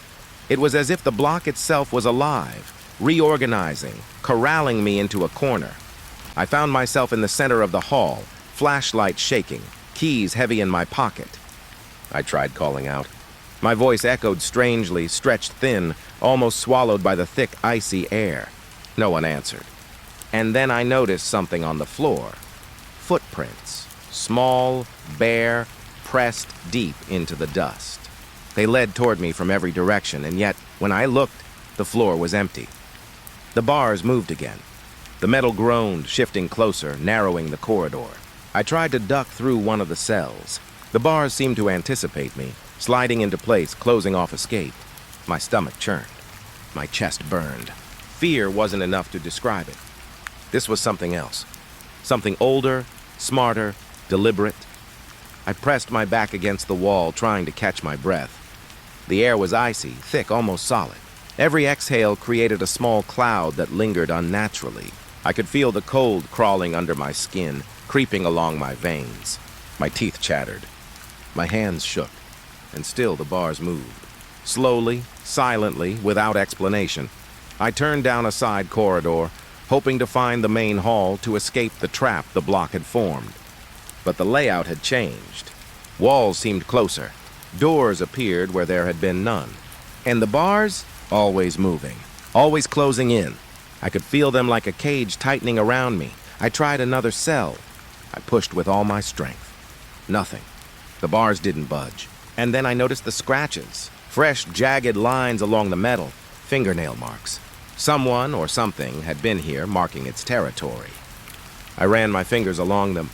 The metal felt warm under my touch, a heat that shouldn't exist. My mind screamed at me to leave, but I couldn't find a way out. The iciness in the air grew more intense. My breath came in ragged gasps. Each exhale fogged the flashlight beam. The hallways were narrowing, twisting. I felt like I was inside a living thing, a creature of steel and stone, and the bars were its teeth, closing slowly. I remembered the stories. Prisoners disappearing, guards vanishing, no one leaving alive. I hadn't believed them fully. Not until now. Not until the bars moved without reason, and the air froze in my lungs. I tried the stairwell again. Still locked, still solid, unyielding. The cold pressed against me like a weight. I could hear it now, the faintest whisper of metal, like a soft groan as the bars adjusted, shifted, claimed the hall. I knew I was trapped. I didn't need to look to know it. I tried to force one of the cell doors open. My hands were raw from gripping cold metal. I shoved, kicked, screamed, nothing. The bars bent, groaned, and then snapped back as if my effort had never happened. Panic clawed at my chest. My mind raced. How could a cage move on its own? How could something so heavy, so solid shift without any explanation? I backed into the center of the hall, flashlight flickering. My heart thumped wildly. The air was icy, heavier than before, making it difficult to breathe. My body shook. My ears rang.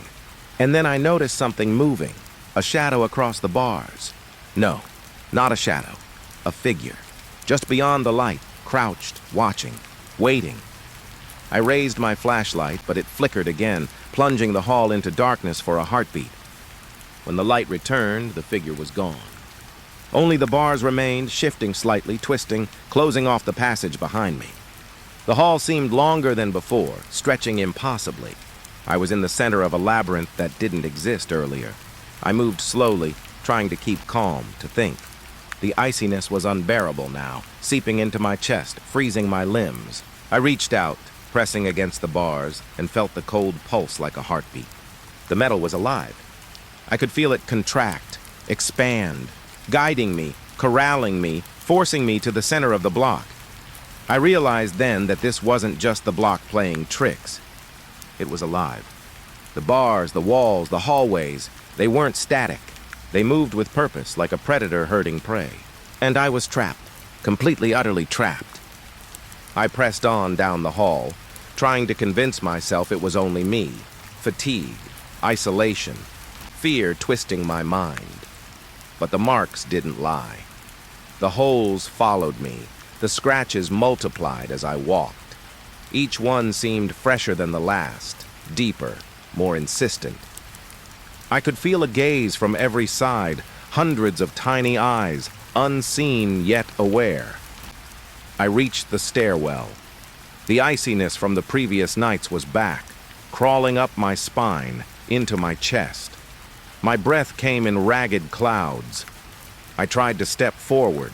The walls seemed to breathe, expanding, contracting. I thought I saw a figure slip behind a corner, a shadow, or something watching through 100 tiny holes, waiting for me to look. I didn't dare. I turned down a side corridor. The scratches were worse here. Claw marks deep, smudged with something dark. Eye holes carved at every angle, some staring upward, some low to the floor. I pressed my face against one, tiny, human-like, impossibly small. I could see nothing, but I felt it. A presence behind the wall, breathing, waiting. I stumbled back, stumbling over a loose floorboard, heart hammering. The walls themselves seemed alive. The air thickened, pressing against my skin. I could feel the gaze everywhere, countless eyes burning into me. And then I saw the largest eye hole yet, bigger than a fist, carved into the wall of the main hall. It wasn't just staring, it moved, it blinked, and I swear it followed me. I sank against the wall, shaking, flashlight beam weak. My keys rattled uncontrollably. The air was icy, thick, almost solid. I realized then that Cellblock 9 hadn't just been holding prisoners. It had been watching, always watching. Every scream, every shadow, every desperate hand that clawed at the walls, it had recorded it all. It knew. It remembered. I tried to leave. I tried to reach the main exit. But the walls had changed. Corridors stretched impossibly. Eye holes multiplied. I could feel them, thousands of tiny gazes tracking me, aware of every movement, every falter. My breath caught in my throat. Every step felt like crossing a line, like waking something that had been patient for decades. I pressed myself against a wall, trying to catch my breath. The scratches were fresh here, deep and frantic. I felt the metal of the bars under my fingers, cold, rusted, almost pulsing. And the holes, tiny, perfect, stared back. Watching. Waiting. I couldn't escape their gaze. They had eyes everywhere. I remembered the stories now. The prisoners who disappeared. Guards who never returned. The whispers in the halls. The moving bars. The shadows. All of it led to this. The walls had always been alive, always aware, and they had been watching me, training me, waiting for me to notice. I tried to scream again, but my voice was weak, swallowed by the frozen air. My breath fogged thickly in front of me. I moved to another corridor, hoping for a side exit, a flaw in the trap. But everywhere I went, the bars shifted, always correcting, always closing the distance. I stumbled into a cell and tried the door. It wouldn't budge. The bars groaned softly, as if amused by my efforts. I sank to the floor, shivering, teeth chattering. My mind spun with memories of guards who had disappeared here, prisoners who vanished without explanation. I was beginning to understand. This block didn't just hold people. It claimed them. The cold was unbearable now. I could feel it in my bones, deep, gnawing, like the block itself was inside me. The bars creaked again, slowly, deliberately. I dared not look. I dared not move. I could feel eyes on me, watching, waiting, patient. I knew then that even if I found a way out, the block would remember me. It would not let me go easily. I pressed, my back against the bars, and tried to think, tried to plan. But the metal seemed to breathe, shifting slightly against me, reacting to my presence. The air was thick, almost tangible, and icy tendrils crept along my neck, arms, and chest. The block was alive. The bars were alive, and they wanted something from me, something I didn't yet understand. Hours passed, or maybe minutes. Time had no meaning here. The iciness remained. The bars continued their silent motion, closing off corridors, twisting, bending, reshaping the block. I realized then that Cellblock 9 had always been like this. Always alive, always hungry, always patient. I don't know how long I will last here. I don't know if anyone will ever find me. The block has claimed this section, and the bars, they are its teeth. I can feel them waiting, stretching, twisting, alive, and I am trapped. Every exhale fogs the beam of my flashlight. Every heartbeat echoes in the halls, reminding me that I am human, fragile, prey. I am not alone. The bars move, they remember, they trap, and they are patient. Tonight, as I sit pressed against the cold, rusted metal, I understand fully. I am not just in a prison. I am inside something alive, and the bars will not let me leave. I thought I had seen everything Cellblock 9 had to offer, the screams, the shadows, the moving bars. I thought I understood fear in this place, but I was wrong. The walls have eyes. I noticed it first on my fourth night. The corridor was quieter than usual. The kind of quiet that presses against your ears and fills your chest. I was doing my rounds, flashlight in hand, keys jingling softly, when I saw the first scratches. Thin, jagged, deep into the concrete. I crouched to look closer. At first, I thought it was just marks from some old tool, some leftover from maintenance. But the pattern, it was deliberate, almost like letters, almost like a face. I traced the scratches with my fingers. My skin tingled, crawling as if tiny insects ran across my palm. The concrete was cold, but the marks seemed to hum with life. I stepped back, flashlight shaking. That's when I saw them. Tiny holes in the wall, almost hidden in the peeling paint, no bigger than the tip of a pencil. At first, I didn't understand, and then I realized they were eyes. Eye holes carved carefully into the walls. Someone, or something, had been watching. My stomach dropped. I pressed my hand against the wall, half expecting it to breathe. It didn't. But the presence was there. Thick. Heavy. Watching me back. I wanted to leave. I wanted to run, but I couldn't move. My legs felt rooted to the floor. I started down the hall, my flashlight trembling, keys rattling in my pocket. Every cell I passed had scratches. Some were crude, deep gouges, clawed as if in desperation. Others were delicate, precise, almost artistic. And almost every wall had holes, small, perfectly round, peering out at me. I swear I could feel eyes following me, hundreds of them, from every direction, watching, waiting. I tried to rationalize it. Prisoners, bored or insane, leaving marks. Guards before me carving their frustrations into the walls. Anything to explain the unease crawling through my veins. But my gut refused to let me believe it. These marks weren't just old. Some were fresh, still raw. The air smelled faintly of rust and something else, something metallic, something alive. I stopped at cell 7, the one that had always felt wrong. The scratches were worse here, deep, frantic, eye holes everywhere, staring from every corner. I crouched and looked through one. My flashlight beam flickered, and for a moment I thought I saw movement. Something blinked on the other side. A shadow? A person? I pulled back sharply, my heart hammered. I didn't dare look again. The corridor seemed to stretch longer, darker. My footsteps echoed unnaturally, and each echo felt like it carried a whisper. I swear I heard my name, faint, broken, carried in the walls. The eye holes stared. I felt them scanning, learning. They weren't passive. They were aware, alive. I moved to another cell. The scratches were frantic, jagged, like someone had been desperate to warn me. Eye holes lined the walls, perfectly round, peering at me from angles I shouldn't have been able to see. I put my palm over one. It was warm, not body warm. Something else, cold and alive.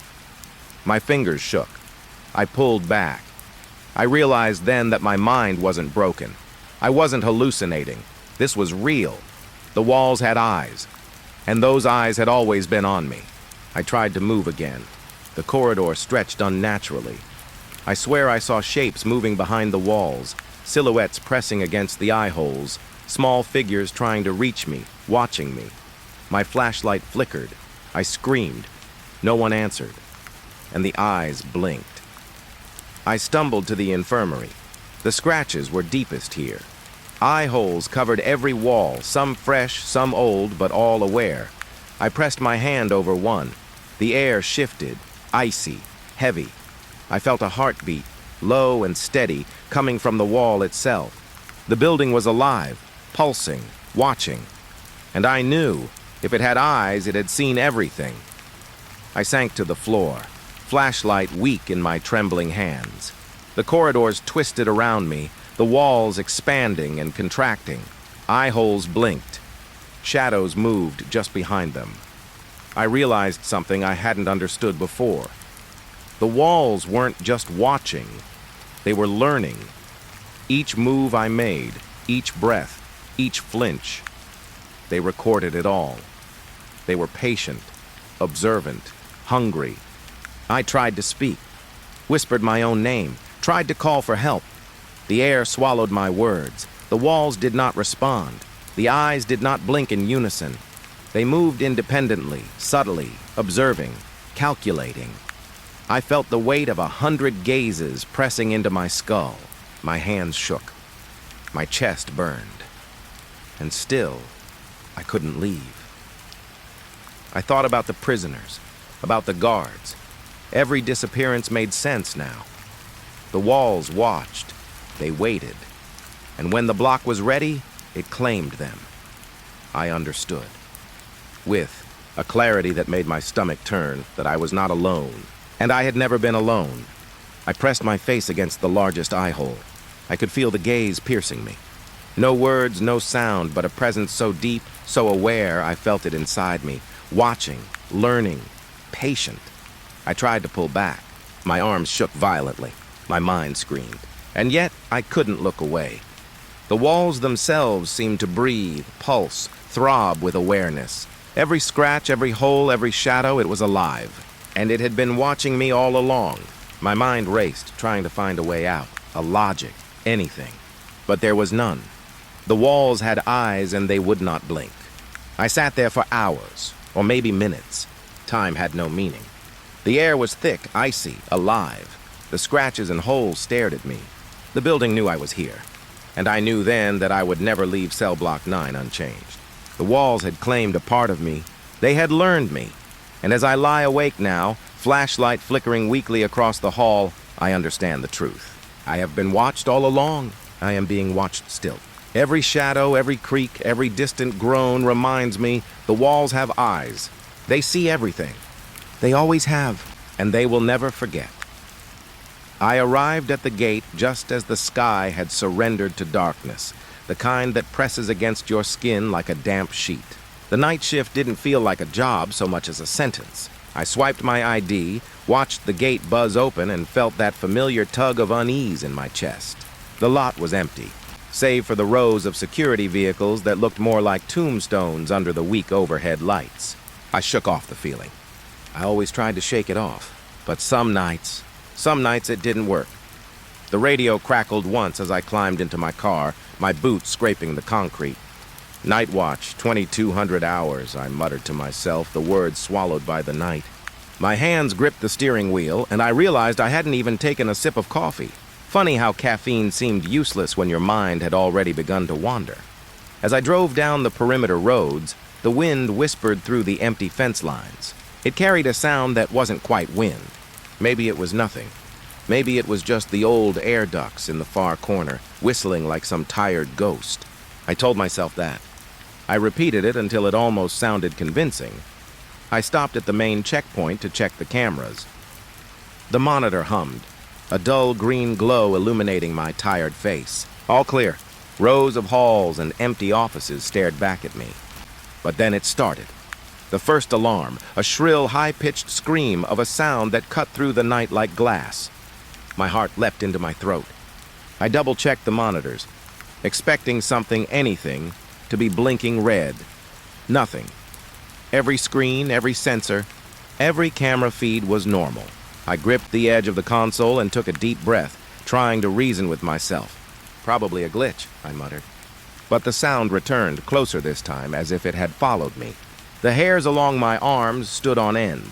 I walked the halls, flashlight in hand, each step echoing like a gunshot. The building smelled of dust and old linoleum, the kind of scent that sticks to your clothes even after you leave. I paused at the stairwell and leaned over the railing, scanning the darkness below. Nothing. The alarm had stopped. But the tension didn't. I tried to laugh, but it came out hollow, swallowed by the shadows. "It's nothing," I whispered. And yet I couldn't shake the feeling that I was being watched. I returned to the monitors, thinking the cameras might give me some clue. I focused on the perimeter feeds. Empty parking lots, empty roads, empty corridors. But then I noticed it. A shadow moving in the corner of the frame, so slight I almost missed it. It didn't belong to anyone I could see, and then it was gone. I stood up, my chair screeching back, and felt a chill creep up my spine. My reflection on the screen seemed wrong, slightly delayed, as if I were watching someone else. I rubbed my eyes. Tiredness. That had to be it. The alarm returned, louder this time, almost deafening. I pressed buttons, checked the control panels, but nothing triggered it. No doors, no motion sensors, no cameras. The sound was coming from everywhere and nowhere at once. I left the control room and moved through the corridors, flashlight bobbing with every step. My footsteps sounded heavy yet strangely muffled, as if the building itself was swallowing them. I reached the storage room at the far end. Empty. I leaned against the wall, chest heaving. The silence that followed was worse than the noise. A memory flashed. My first night as a guard years ago. I had laughed at myself for being scared, convinced I was tougher than fear itself. But the memory brought with it a sense of déjà vu. The same walls, the same echo, the same cold dread. I hated that memory. I hated that fear. I moved on to the main hall. The lights flickered once, then steadied. I felt it again, eyes, watching me from the dark corners. My pulse pounded, my palms slick. I tried to convince myself that my imagination was running wild, but then I heard it, soft, almost imperceptible, the shuffle of feet where no one should be. I froze, flashlight sweeping the hall. Nothing, and yet the sound persisted. A gentle scraping across the floor, growing ever closer. I whispered into the empty air, "Hello? Anyone there?" No reply. My voice felt foolish, intrusive in the silence. I backed toward the exit, every instinct screaming at me to leave. But the alarms weren't done. They blared again, piercing my skull, and I stumbled to the control room, hands shaking. The monitors remained normal. Everything was fine according to the cameras, and yet the sound wouldn't stop. I sank into the chair, pressing my head against my hands. The memory of another night came unbidden. An empty corridor, a sound like breathing. The realization that I wasn't alone. I shook my head violently. That was before. That was different. This was just malfunction. I leaned over the console and adjusted the settings, tried to mute the alarms. Nothing. Every attempt made the sound worse, somehow sharper, more insistent. My reflection on the monitor seemed distorted now, twisted in a way that made my stomach turn. I blinked. It corrected itself. But the unease lingered. I heard a whisper then, so soft I thought I imagined it. My name. My own voice, calling me from somewhere else in the building. I froze, my breath fogged in the cold air. "Who's there?" My voice was steadier than I felt. No answer. Just the alarm. I forced myself to walk again, flashlight cutting through the shadows, each step feeling heavier than the last. The building stretched endlessly before me. Hallways that should have turned now extending further, folding into themselves like some impossible geometry. My mind screamed at me to turn back, but I kept moving. The alarm ceased abruptly. Silence pressed in so hard I could hear my own heartbeat thudding in my ears. I stared down a long corridor, and for a moment I thought I saw movement, a figure just at the edge of the light. Then it was gone. I knew I should leave. Every rational part of my mind told me to abandon the building and never return. But something anchored me. Duty? Stubbornness? Fear of admitting weakness? I couldn't say. I only knew I had to see it through. I returned to the control room shaking. The monitors were normal. Cameras displayed empty hallways, empty offices, empty lives. And yet, I could still hear the faint echo of footsteps behind me, trailing me, never close enough to confront, but never far enough to ignore. I leaned back, eyes closed for a moment, trying to calm myself. The alarms had stopped. The building had returned to its routine silence, but I knew it wasn't over. I could feel it in the walls, in the floorboards, in the shadows that no light touched. Something had been here. Something had followed me, and it had not left. The night would stretch on, long and merciless, each hour a test of sanity. And I would wait alone, for the next alarm, for the next whisper, for whatever this building had decided I needed to face. I switched the cameras back to the perimeter, scanning the lot under the dim security lights. Nothing moved. Yet, in the reflection of the screen, I thought I saw eyes just for a fraction of a second looking back at me, and then they were gone. I swallowed, tried to laugh, tried to convince myself that the night was empty. But deep down, I knew the building remembered me. I could feel it watching, patient and quiet, waiting for the moment I let my guard slip. The alarms, the shadows, the whispers, they were only the beginning. I sat back in my chair, gripping the edge, waiting for time to pass. Every sound, every shift of air, every faint creak of metal made my heart spike. My eyes darted between the monitors, searching, hoping, fearing, and somewhere in the deep quiet between the alarms, I understood. Some nights, the watch never ends. I checked the clock. 10:30. Only an hour and a half in, and I already felt my grip on reality slipping. The building exhaled around me, a slow, deliberate breath that carried the scent of dust and decay, a whisper that maybe I wasn't meant to understand. I leaned forward, hand on the console, eyes wide, listening, a soft beep. The alarm, faint this time, almost polite, like a reminder, and then the shadow moved again, just at the corner of the screen. I froze. I couldn't shake the feeling that last night had followed me home. The alarms, the whispers, the shadows, they had planted something in my chest that wouldn't leave. I walked into the security office tonight with a heavy coat of dread, the fluorescent lights flickering just enough to make the edges of the room seem uncertain. The keys were in their usual spot on the hook by the door, or at least they should have been. I reached for them, empty. My hand hovered over nothing.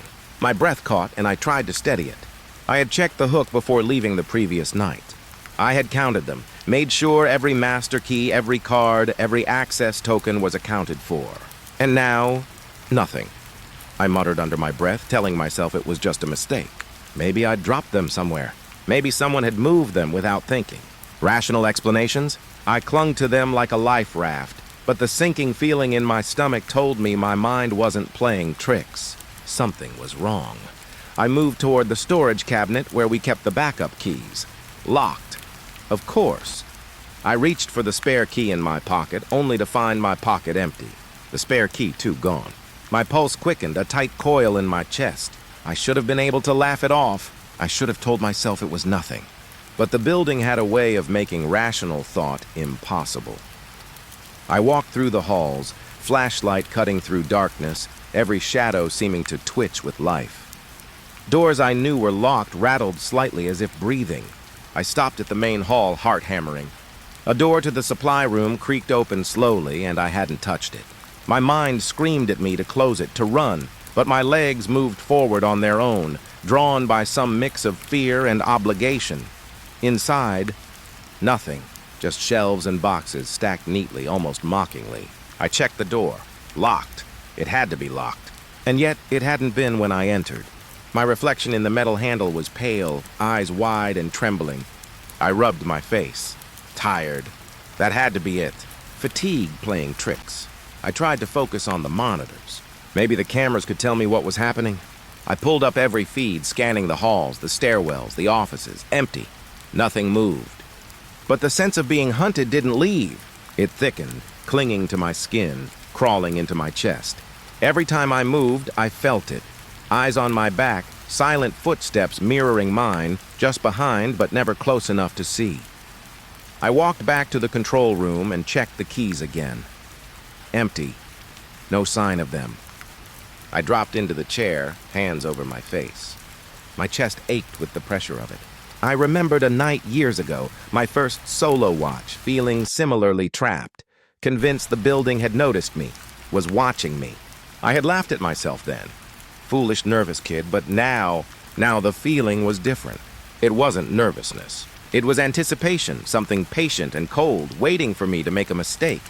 I forced myself to leave the room. Each step echoed too loudly in the silence. My flashlight swung nervously, illuminating corners that seemed just slightly off, walls that seemed to bend when I wasn't looking directly at them. I passed the office doors, expecting them to be locked. Most were except one. A door that always stayed locked tonight hung slightly ajar.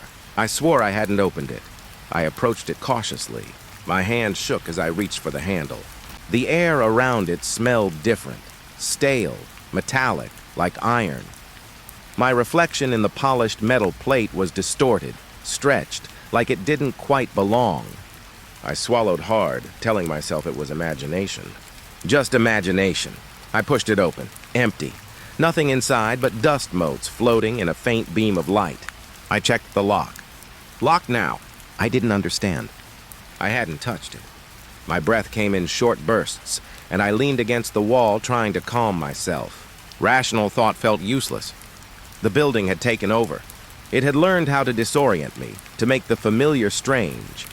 I moved on, checking doors I had never worried about before.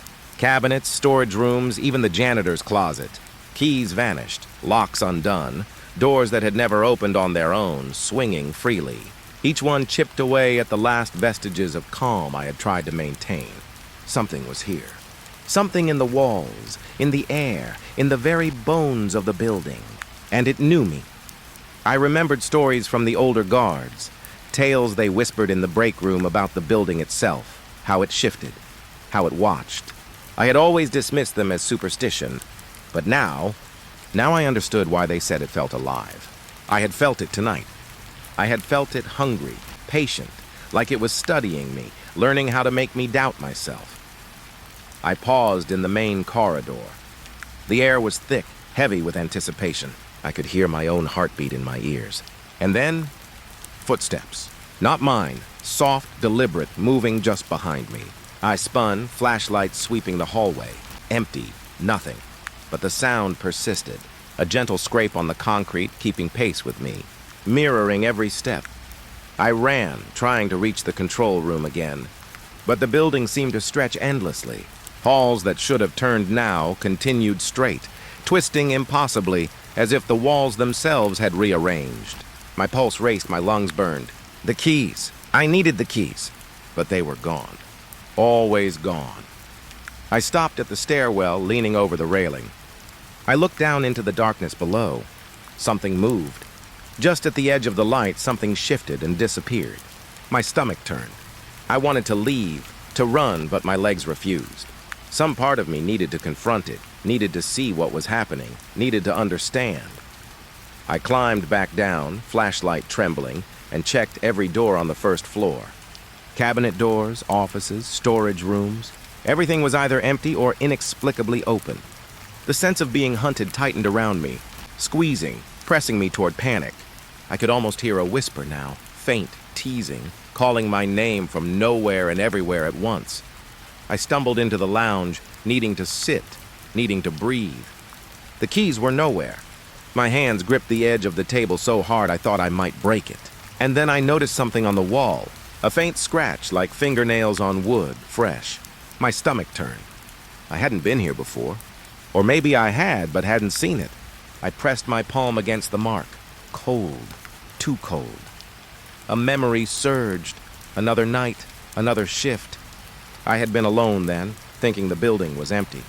And then something had moved in the shadows. Something that wasn't supposed to be there.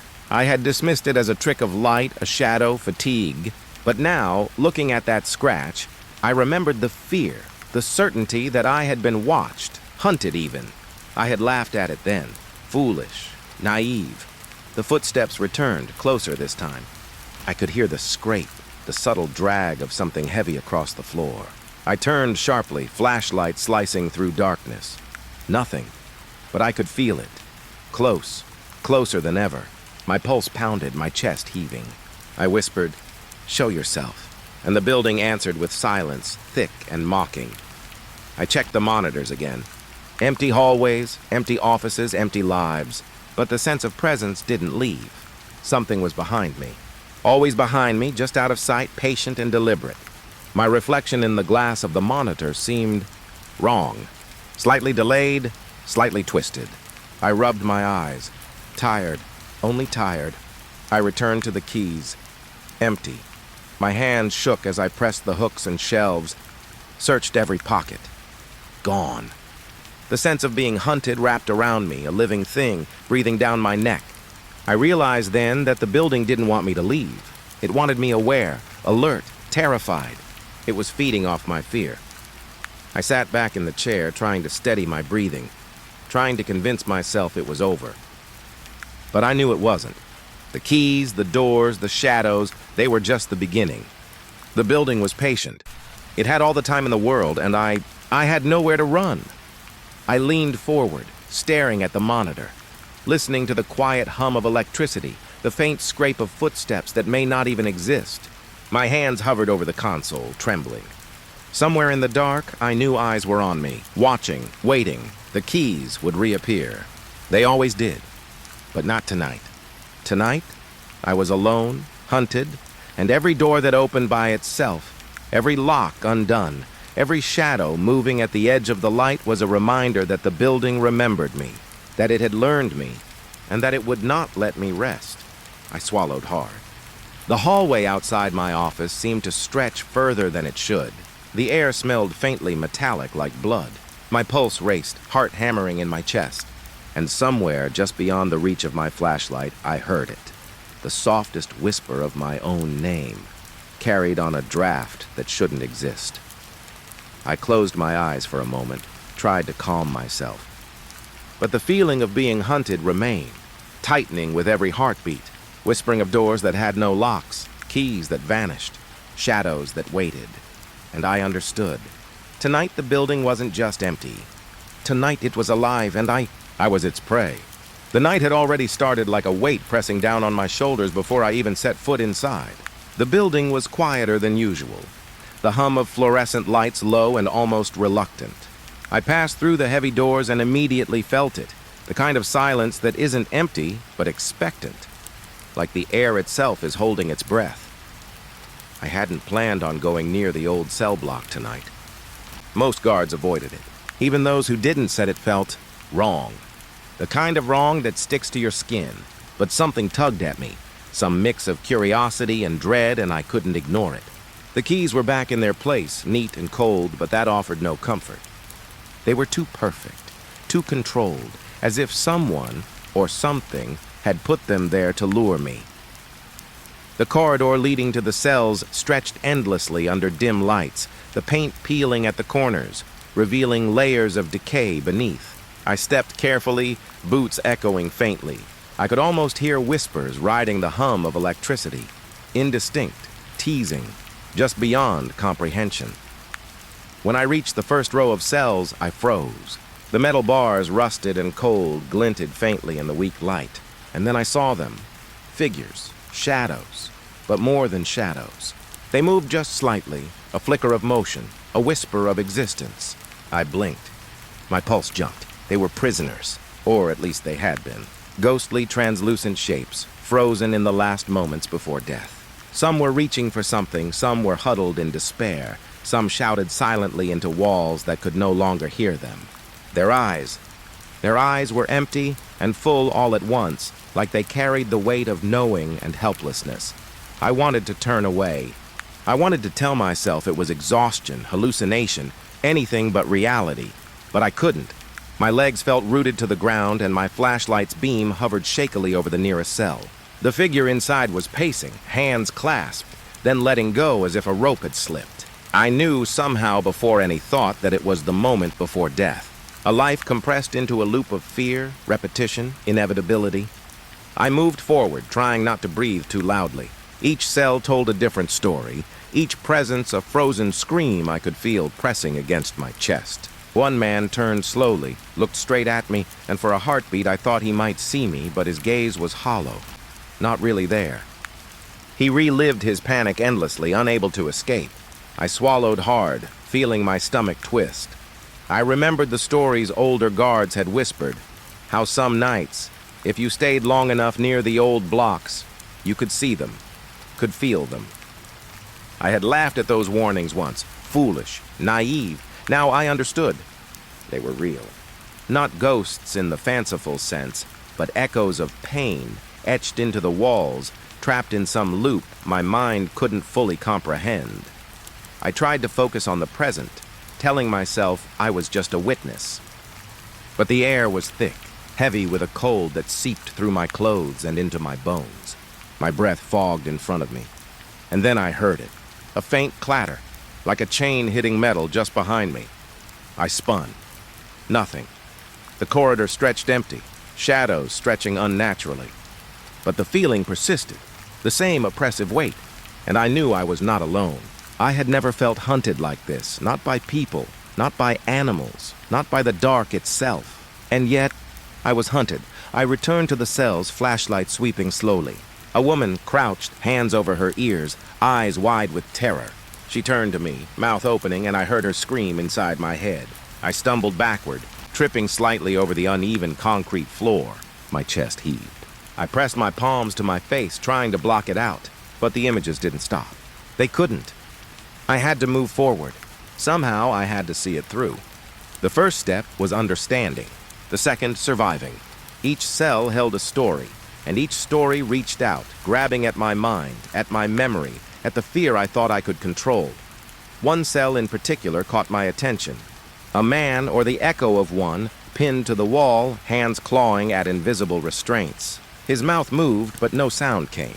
I leaned closer. The room felt colder, my skin prickling as if the air itself was electric.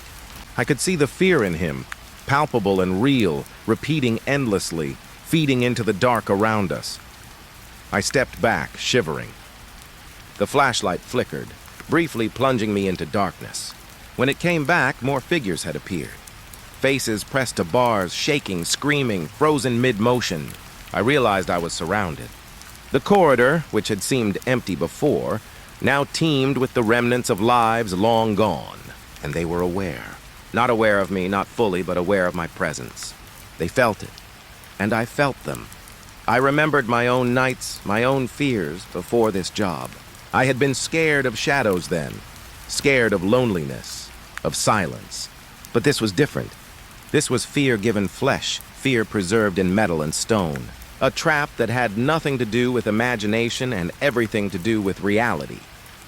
I stumbled past a cell where a man's shadow leaned forward as if reaching through the bars. My mind screamed at me to ignore him, to walk past, but I couldn't.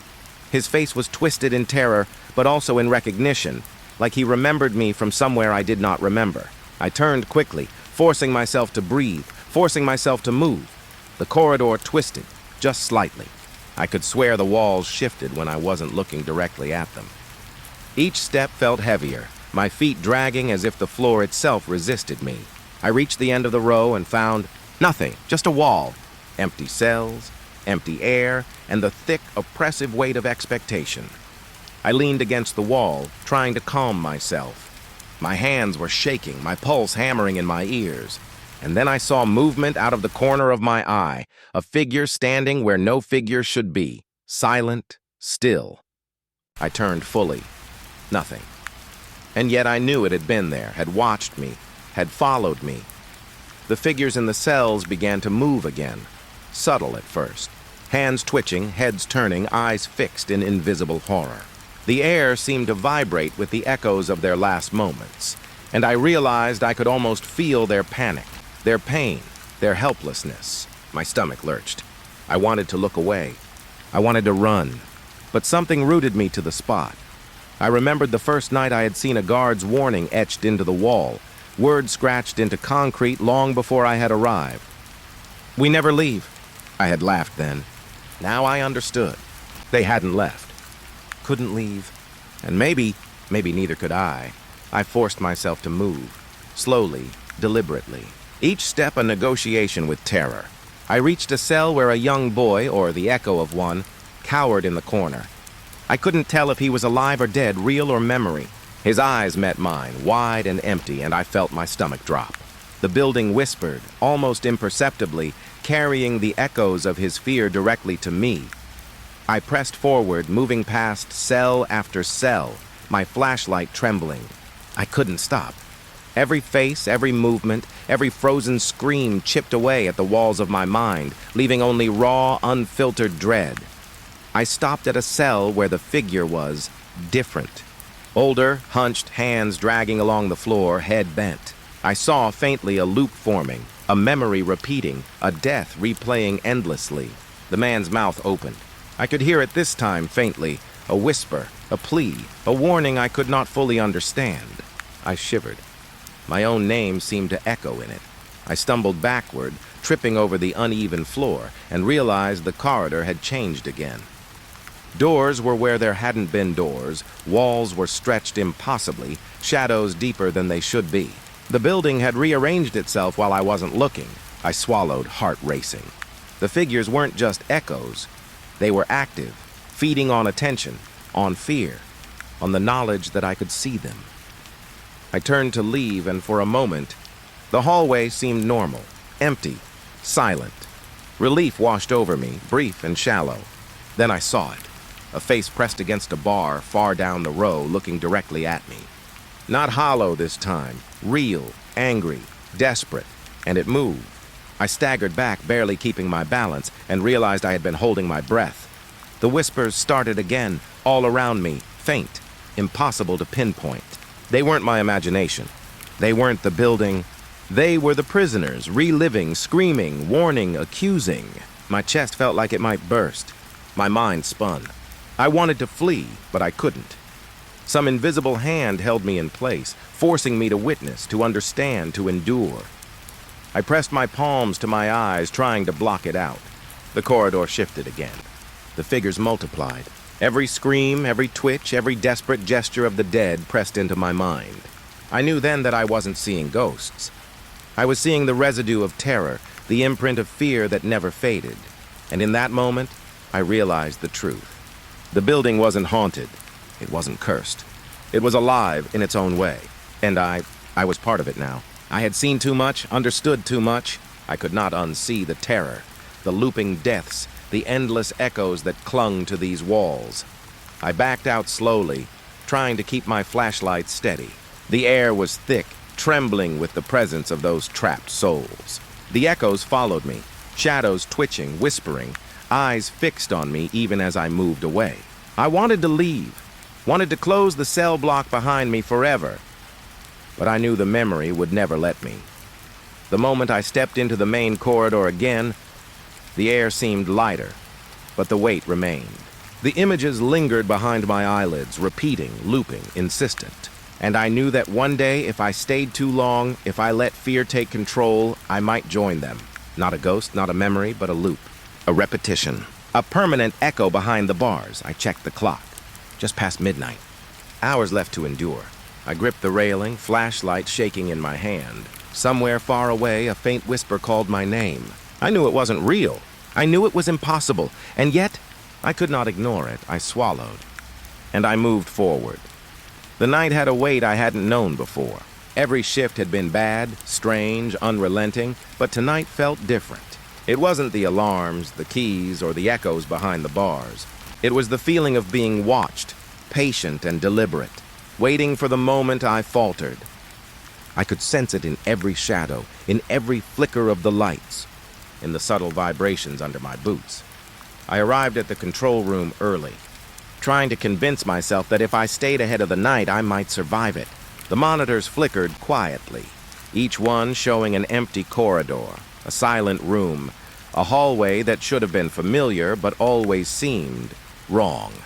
The keys were in place, the alarm silent, but the unease wouldn't leave. It coiled around me like smoke, invisible and choking.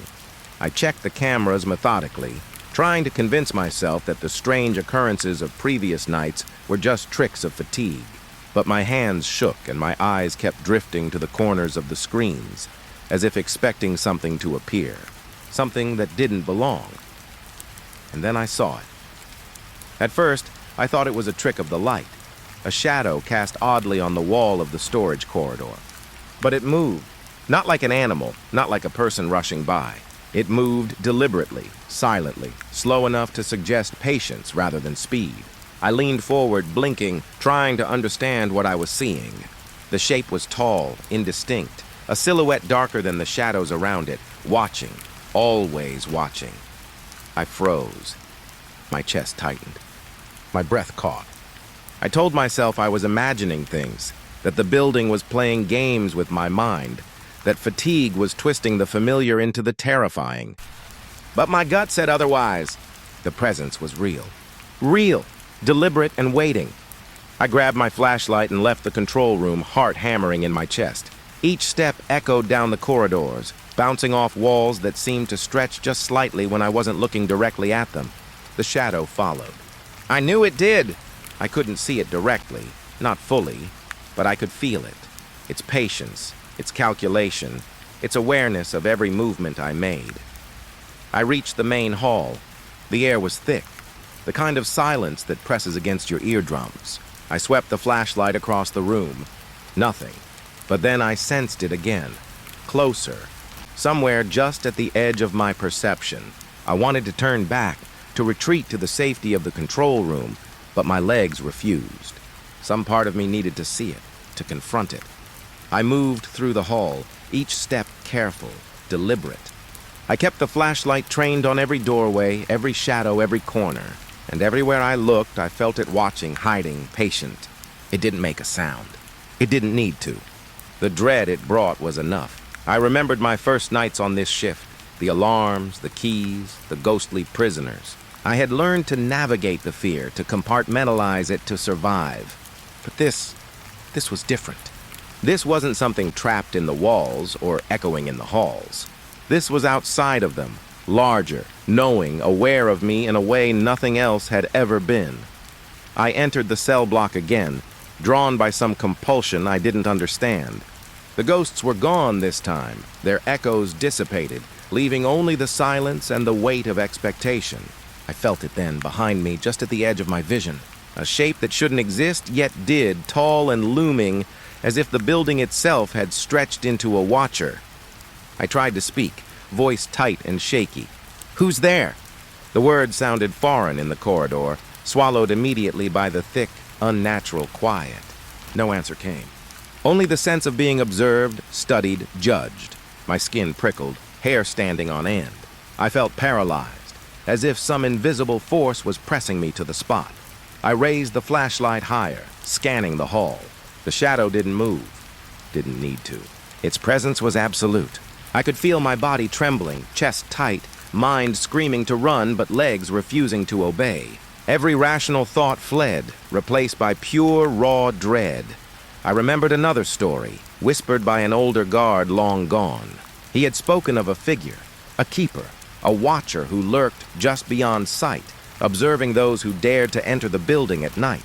"It doesn't care who you are," he had said. "It only waits. And when it chooses, it doesn't forgive." I had laughed then. I didn't laugh now. The shadow shifted slightly, almost imperceptibly, but enough that I noticed. I felt the weight of it, cold and deliberate, pressing into my mind. Every instinct screamed to leave, to run, to abandon the keys, the corridors, the entire building. But some part of me, maybe stubbornness, maybe fear of admitting weakness, kept me rooted. I advanced slowly, flashlight trembling.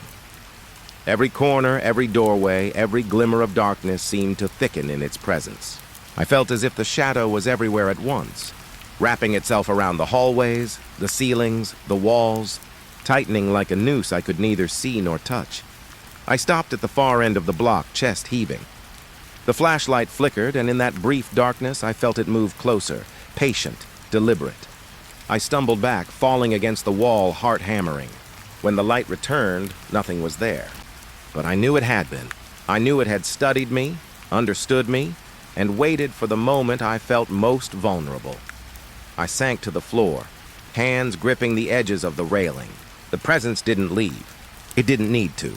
Its silence spoke louder than any scream. It was patient, enduring, and inhumanly aware. I could feel my own fear amplifying, feeding it, giving it shape, and I hated myself for it. Hated myself for knowing I couldn't escape. I remembered my first night on this shift, when I had laughed at shadows, at the building, at the stories. I remembered thinking I was clever enough, strong enough to endure it all. And now I realized that I had been naive, foolish. Nothing prepared me for this.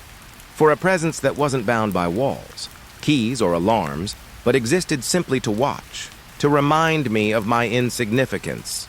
The shadow moved again, a subtle shift, a barely perceptible sway, but enough to make my stomach knot. I raised the flashlight again, tried to pinpoint it, to make it real. But the beam passed through nothing, and yet the dread intensified. It didn't need to be seen to be felt. Its observation alone was enough. I pressed myself against the wall, trying to ground myself in reality. My hands shook uncontrollably. The hallways stretched unnaturally, the ceiling seemed lower, the lights dimmer, more oppressive. And all around me, the silence was alive, heavy with anticipation.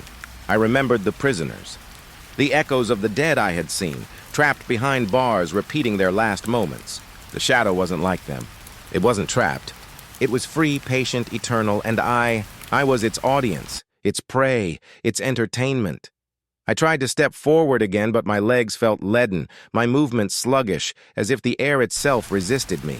The shadow remained just beyond the reach of the flashlight, aware of every hesitation, every falter. Every heartbeat I took seemed to feed it, to empower it. I hated myself for that. Hated my own fear. Hated that I could not fight it, could not flee. I remembered another warning from the old guard.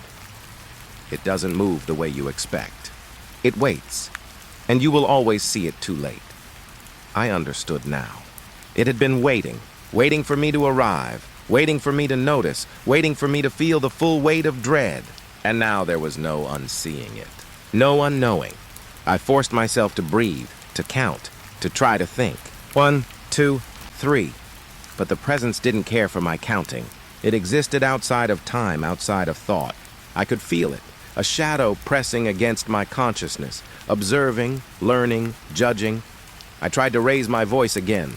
"Show yourself!" My words trembled, almost swallowed by the oppressive silence. No answer, only the presence, patient, deliberate, unyielding. My chest tightened, lungs straining. I could not look away. I could not run.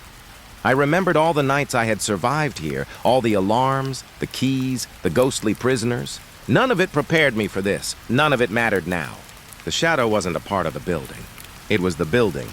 Or perhaps beyond it, something older, something patient, something that existed simply to watch. I pressed myself against the wall again, closing my eyes for a moment, trying to find sanity in the dark. When I opened them, the shadow was closer, not moving quickly, not attacking, not speaking, just watching, waiting. And I felt the full weight of its patience, a dread so complete I thought my mind might shatter under it. I knew then that I could not fight it, could not flee it, could not reason it away. I could only endure. And in enduring, I became part of the night, part of the building, part of its eternal observation. Hours passed, or maybe minutes. Time had no meaning. Only the shadow remained, silent, patient, relentless. I could feel its awareness pressing into me, examining, judging, knowing. I could feel my own fear reflected back at me, magnified, endless, and I understood. The keeper of secrets does not speak, does not move, does not need to. It exists to observe, to remind, to haunt. And tonight I was its witness, its prey, its prisoner. I pressed my hands over my face, trying to block it, trying to find a moment of peace. But I knew it was impossible. It was always there, just beyond sight, just beyond understanding. Waiting, watching, patient. I leaned back, shaking, chest tight, heart hammering. And somewhere in the darkness I felt a whisper, faint, deliberate, impossible to locate, my name. And I knew it was true. The night would end, as nights always do. But the shadow would remain, and I would never forget. They call it Block X.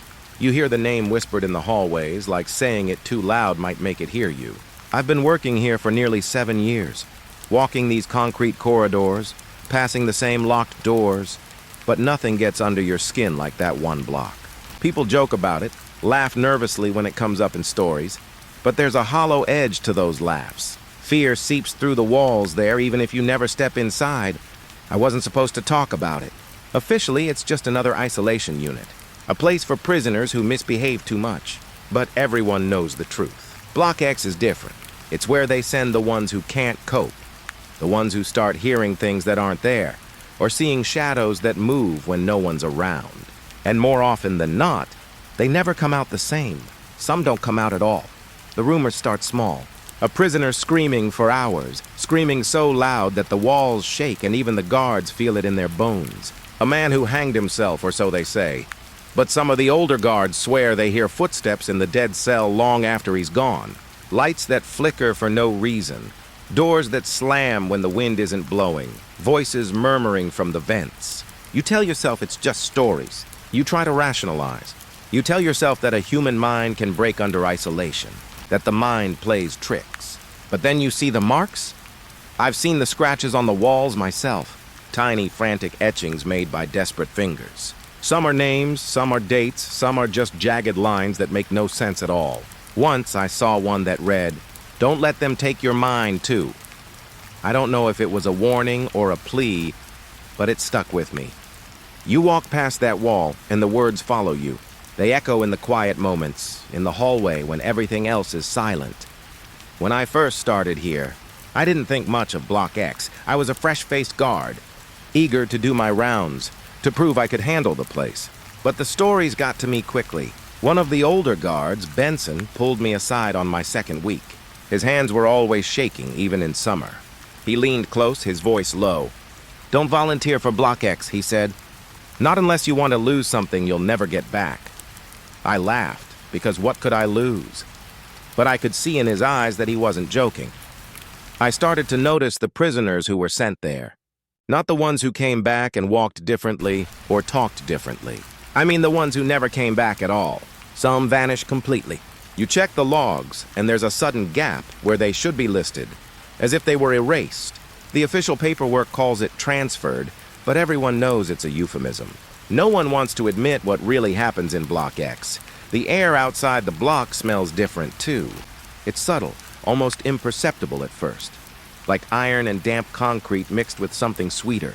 Something almost wrong, almost alive. You notice it when you're walking past, shoulders stiff, because your body knows before your brain does that something is off. And the walls, God, the walls. Even the paint seems darker there. Faded, chipped, peeling in a way that feels deliberate, like the block itself is slowly rotting from the inside. You don't touch the walls if you can avoid it. I remember the first time I had to escort a prisoner into Block X. His name was Carrick. Quiet guy, didn't cause trouble outside. But the paperwork said he'd snapped during a fight in the yard. The moment we walked through the gates, I saw the change. He slowed down, head dipping, eyes darting to corners that were empty. He didn't ask questions, but his breathing was shallow, sharp. The whole corridor seemed to close in on us. I thought I was being paranoid. Maybe I was, but I felt it, that oppressive weight. Like the walls were watching. They lock the doors behind you with a sound that echoes forever. You walk down a narrow hall lined with cell doors, each one with a small window, and sometimes you see movement inside. A figure rocking back and forth, head pressed against the wall, or sometimes just slumped, staring into nothing. You try not to look too long because it feels like staring back might pull you in, but your eyes keep finding them anyway. Carrick went in silent. When we came back out, hours later he was gone. Just gone. No note, no explanation. The other guards acted like it was routine. Transferred, they said. But I know what happened, and I still think about him. Imagine the way he must have felt in there alone, with nothing but the echoes of his own mind for company. You start to see why people lose themselves. The mind doesn't handle total isolation well. Not here. Not in Block X. Sometimes when I'm on late shifts, I swear I hear things from the block. A low murmur, a shuffle, maybe even a scream. I check the monitors, but there's nothing. The cameras are dead in certain areas, or so the tech says. But you can hear it. The sounds slip under the door cracks, drift down the hallway. And it isn't always a scream. Sometimes it's laughter. A dry, hollow sound that curls in your chest and makes your stomach knot. I've worked here long enough to see patterns. The prisoners who enter Block X often change in predictable ways. They stop talking, stop asking for anything, even food. Their eyes glaze over, become distant, almost hollow. And sometimes they start talking to things that aren't there. Shadows on the wall, whispers in the vents. At first it seems like imagination. But then you see the marks they leave. Scratches in the paint, small symbols, messages in jagged handwriting. And you know, deep down, that the block is teaching them something. Something that isn't supposed to be learned. You can't stay too long around Block X without it getting into you. At least, I can't. Some nights I wake up in the guard quarters and think I hear footsteps in the hallway, even though it's empty. Sometimes I hear a voice calling my name. Not real, not anyone here, but it's there. Soft, almost friendly, until it twists into something I can't bear to listen to. It's like the block is trying to reach me, to pull me in. And I fight it, because you fight it while you still have a mind to fight with. I don't know what keeps me coming back. Maybe it's duty, maybe it's curiosity, maybe something darker I don't want to admit. I thought about quitting. More than once. But then I see the newer guards, eager, naive, joking about the block like it's nothing. And I know that if I leave, nothing changes. Someone else will walk those halls, hear the stories, maybe even step too close. And I don't want anyone else to suffer the same way. Not exactly. Block X isn't just a place. It's a presence. You can feel it pressing down on you even if you're 100 feet away. And the rumors? They're true, all of them. The screaming, the vanishings, the scratches, the whispers. I've seen it, I've felt it. And the worst part is that you can't stop thinking about it no matter how far away you get, no matter how loudly you tell yourself it's just a building. Because once Block X touches your mind, it doesn't let go. Not ever. I don't know what happens to the prisoners once they're in there. Some say they break completely. Some say they vanish, swallowed whole by the walls. And some, the ones that come out, they're never the same. Eyes too bright, smiles too wide, voices too calm when they should be screaming. And the stories. Oh, the stories. They live in the corners of your mind, whispering when you least expect it. Stories of Block X, of what it does to a person, of what it leaves behind when it's done. And that's the thing about Block X. You can lock the doors. You can post the guards. You can write reports and pretend it's just another isolation unit. But it doesn't matter. The block is alive in a way nothing else here is. It doesn't care about rules or laws. It doesn't care about you or me or anyone who passes through. It's patient. It waits. And it remembers. I've been here 7 years and I've never been inside, not fully. Not for longer than a few minutes at a time. I don't plan to. But every night, when I'm walking past, I feel it. The way it watches, the way it hums just under your skin. And sometimes, in the dead quiet, I swear I hear it calling my name. Block X. The isolation block. The place where minds go to die. Or maybe something worse. I started noticing the scratches first. Small, almost invisible at first, etched into the walls along my usual rounds. At first I thought it was nothing. A guard with a nervous habit. A prisoner too restless to sit still. But the marks kept appearing. Overnight, every morning, they were a little longer, a little deeper, curling across the paint in jagged lines that didn't make sense. I tried not to let it get to me. Told myself it was just my imagination. The kind of thing you see when you're walking the halls late at night, tired and staring too long at concrete walls. But then I started hearing the whispers. Quiet at first, just the barest hum at the edge of hearing. My name, soft, barely there. Miller. I stopped telling anyone. Who would believe it? A grown man, shaking like a child because the walls of a prison were speaking to him. I learned quickly that even in a place like this, admitting fear is dangerous. People laugh or they think you're losing it. Better to keep it quiet, better to watch the marks grow. The first one that really got to me appeared near the end of the hallway, the one leading to Block X. I noticed it as I passed on my evening rounds. My flashlight flickered over the wall, and there it was, a long, jagged line like someone had clawed it with their fingernails. And beneath it, the faint outline of letters, half-formed, impossible to read fully. I felt my stomach tighten. I wanted to tear it off the wall, paint over it, anything to make it stop staring at me. But I couldn't. Something made me leave it there. That night, the whispers started. I was in my small room, the one they give the guards who are on late shifts. The hum of the fluorescent light above my head was constant, the air stale, heavy. Then I heard it, faint at first, but growing. Miller, I froze. My ears strained. Nothing else made a sound. I told myself it was just the building, the pipes, the wind, but it wasn't the wind. The sound came from inside the walls, soft, deliberate. Like someone was breathing my name just inches from my ear. I didn't sleep well. I never do anymore. Not since the scratches and the whispers began. Every creak, every sigh of the building makes me jump.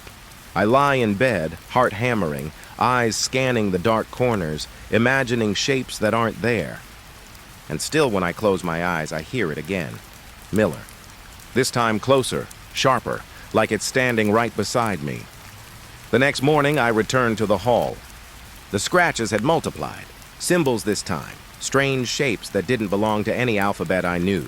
My flashlight illuminated one, and I swore it twisted slightly as I looked at it, curling inward like a living thing. I touched the wall, hesitant, and felt the grooves under my fingers. cold like ice.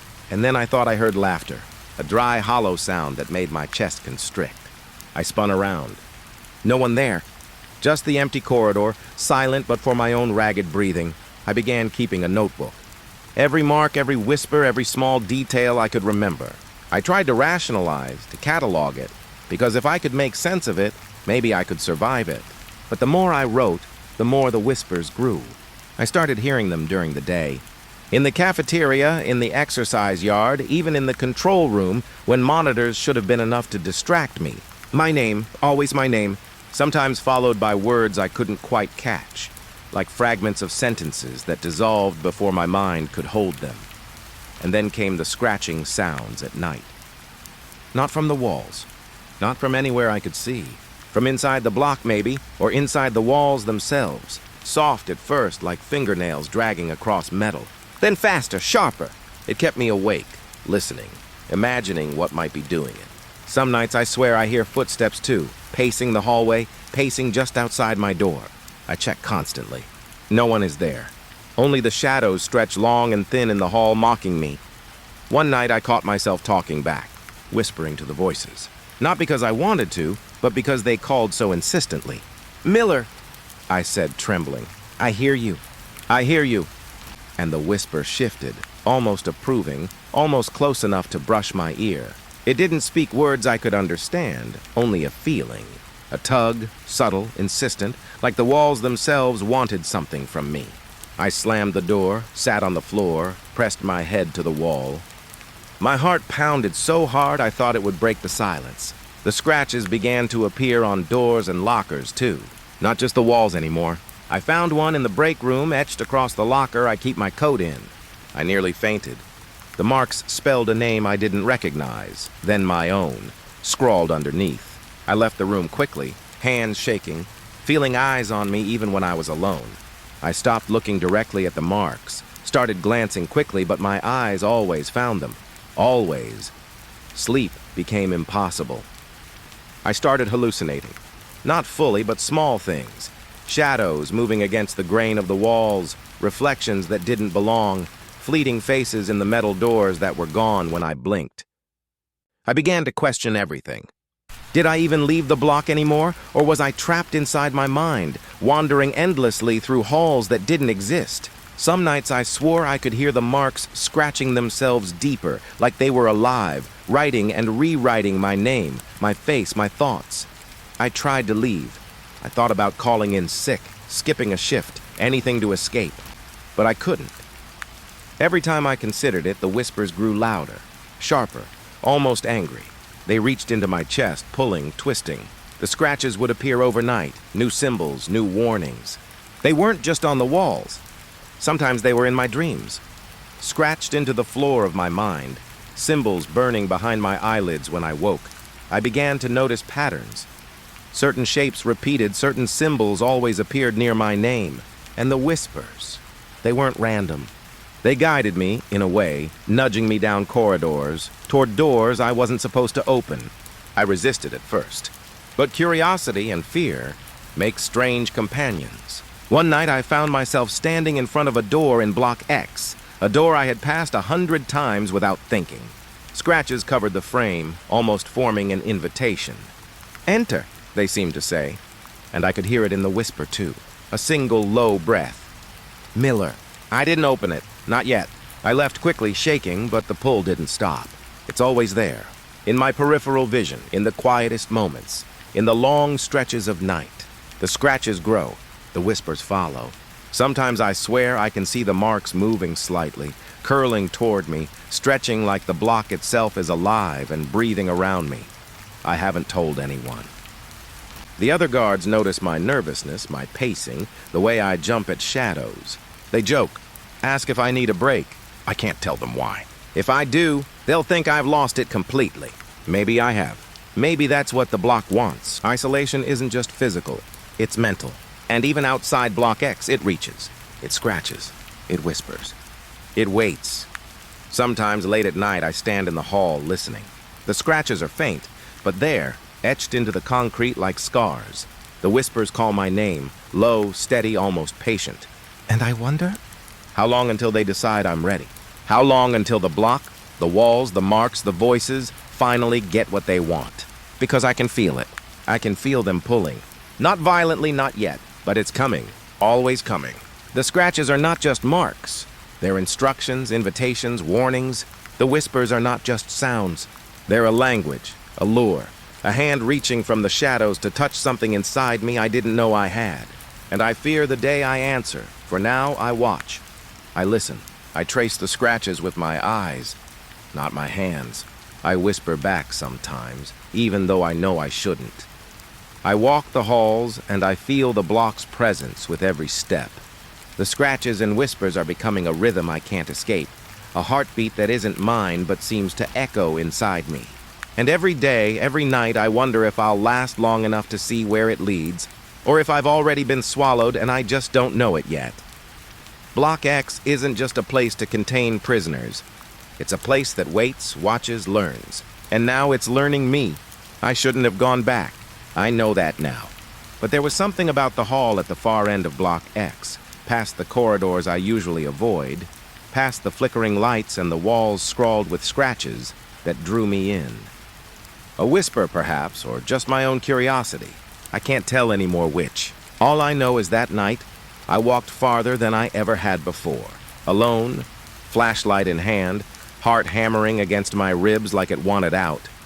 The hallway ended in a door that looked like it hadn't been touched in years. Rust around the hinges, paint peeling in long strips, a heavy, oppressive smell that made my stomach twist before I even reached for the handle. I hesitated. My hand hovered above it, cold sweat slicking my palm, fingers trembling. Something about the air felt different. Still heavier, as if the space itself was holding its breath. I pushed it open. The room inside was dark, almost entirely. My flashlight flickered, struggling against the gloom, but that was enough. Enough to make me see what was there. The floor was littered with debris, broken furniture, tattered blankets, scraps of paper curling in damp corners. But it wasn't the debris that caught me. It was him. The skeleton lay against the far wall, pressed into a corner, knees drawn up like he was trying to hide from something, even in death. The bones were dry, brittle, yellowed with age, and yet his skull was tilted toward me, as if he'd been waiting for someone to find him. My stomach churned. I wanted to look away, to run, but my legs felt like they were rooted to the floor. Beside the skeleton was a small piece of paper, pinned down by a stone, yellowed and frayed. I bent closer, hands shaking so badly that my flashlight wavered across the wall, throwing shadows that twisted and danced. The note was written in sharp, jagged letters. I could read it clearly despite the years. Leave. You are next. Do not stay, I laughed nervously, a short, harsh sound that echoed against the bare walls. My voice sounded alien to me in the emptiness, intrusive. I knew it was probably a prank, some deranged prisoner from long ago, a warning meant for someone who'd never come back. But even as I tried to convince myself of that, the whispers returned. Low, almost imperceptible at first, then louder, sharper. My name carried on the windless air, Miller. I shouldn't have stayed. I knew it, I did. But something compelled me to examine the skeleton to see what might have happened. I knelt beside it, my flashlight shaking in my hands, and noticed the fingers. One hand clutched something small. I pried it loose carefully. Another note, smaller this time, almost crumbling in my grasp. The handwriting was shaky, hurried. They watch. They wait. Don't listen. Don't answer. Run while you can. I swallowed hard. My throat burned. Something cold sank into my chest, deeper than fear. Recognition, understanding. I'd seen the marks, heard the whispers, felt the pull of the block. And now I realized how close I had come. Too close. I stood, slowly, backing away from the skeleton, my light falling over the walls again. That's when I noticed them. Scratches, countless scratches, circling the room like a warning. Not random this time. Symbols, signs, letters I couldn't read, curling toward me from every wall, the floor, even the ceiling. My flashlight caught on one, and I swore it twisted toward me, moving like it wanted to reach out. The whispers surged. Not calling my name now, but a chorus of voices, layered, overlapping. They didn't speak words I could understand, but I felt the meaning anyway. Leave. Leave now. Or stay forever. My legs nearly buckled. My hands shook so badly I almost dropped the flashlight. I had to get out. I turned toward the door, but the room seemed larger than it had a moment ago, the walls stretching in ways they couldn't, narrowing, closing in. I stumbled, chest tight, every instinct screaming at me to run, to leave. The air pressed against me, heavy, thick, like walking through water. My ears rang. I could hear scratching all around me, closer now, as if the skeleton itself was dragging its fingers across the floor to reach me. I ran, blindly, flashlight bobbing, heart hammering. The door loomed ahead, impossibly far. I slammed against it. Nothing. Rusted, locked, immovable. The note's words screamed in my mind, "You are next," and then silence. Except for the whispers, faint again, taunting, circling me, weaving through my thoughts. I could feel them reaching into my head, into my chest, tugging at something I didn't want to surrender. And then I saw it, a shadow at the corner of my light. A figure crouched low, twisted, too thin to be human, crawling along the wall, moving toward me without sound. My stomach dropped. I tried to scream, tried to move, but my legs refused. The block had me. The air had me. And the figure paused, just at the edge of my flashlight beam, tilting its head. Hollow eye sockets seemed to pierce me. My name whispered again, softer now, almost gentle. "Miller." I closed my eyes, stumbled backward, fell against the wall. My heart thumped against my ribs like a hammer. The figure disappeared the moment my light shook, but I knew it hadn't gone. I could feel it. The presence in the room, in the air, pressing, waiting. The skeletal remains, the notes, the whispers, they were all connected. All part of the block, the waiting, the hunger for something human, something mine. I don't remember how long I stayed there, crouched against the wall, praying the floor would swallow me, that the air would lift me away. I remember thinking of the forgotten prisoner, how long he must have suffered, alone, slowly losing himself while the block watched, and then the whispers made sense. Not just calls, not just names, warnings, instructions. They wanted me to understand, to survive, to know what came next if I didn't leave. Eventually, I moved, slowly, carefully, dragging myself toward the door. The scratches on the walls seemed alive, curling as I passed, stretching toward me, but I forced my body forward. One step at a time, every inch was a battle. The whispers pressed against my mind, like tiny, insistent fingers tugging at memories, fears, doubts, but I ignored them. Focused on the door, focused on getting out. I opened it. It was still heavy, still rusted, but I pushed, and it gave way with a groan that echoed through the hallways. I spilled into the corridor beyond, flashlight swinging, chest heaving, legs trembling. The air outside the room felt thinner, lighter, though the weight of the block lingered, pressing at my shoulders. I glanced back once. The door to the forgotten prisoner's room looked just like a door. Silent, empty, innocuous. But I knew better. I knew the truth. The block had claimed another soul. Or maybe it hadn't. Maybe the prisoner had been waiting for me, the next one, just as the note had warned. And I wasn't sure if I had narrowly escaped, or if I had already begun to be claimed. I could still hear the whispers, faint, patient, curling through the hallways. Always waiting, always watching. I don't speak of it. Not to the other guards, not to anyone. They'd laugh, or worse, dismiss it as paranoia. But I see the marks. I hear the whispers. I feel the pull. And every night when the block is silent, I think of the skeleton, the notes, the hollow eyes in the dark. I think of the warning. "You are next." I haven't gone back. Not yet, but I know I will. Because the block doesn't let you rest. It waits. And now it knows me. Sometimes in the quiet hours, I swear I can see the figure moving behind the walls, just out of sight, just beyond the light. I swear the scratches grow when I'm not looking, spreading slowly, curling toward me, reshaping themselves into warnings I cannot yet fully understand. And I hear the whispers, constant, patient, calling me, coaxing me, reminding me that the block is patient too. I am not safe, not here, not anywhere. And yet I can't stay away. The block has taken root in my mind. The forgotten prisoner's story is my story now. And I know one day I will understand why the note warned me. One day I will see the truth. And I fear that day will come too late. Because Block X doesn't just hold prisoners. It holds you. It waits. It watches. And if you don't listen carefully, if you don't leave, it takes more than your body. It takes everything. I shouldn't have gone back. I knew at the moment my boots echoed down the hall of Block X. The air felt heavier, thick with something I couldn't name, pressing against my chest, making it hard to breathe. My flashlight flickered as I walked, and the shadows on the walls twisted like smoke, reaching for me with every step. It started with the doors, slamming shut, not with the wind, not with anyone touching them, just suddenly, violently, as if the building itself had hands. One slammed behind me, and I jumped, my heart hammering against my ribs. I froze, breath shallow, flashlight shaking. Another slammed somewhere ahead, farther down the hall, the sound bouncing off the concrete walls like a gunshot. I tried to tell myself it was just the building settling. Old locks, loose hinges. Logic, I kept whispering, logic. But every slam made me doubt it.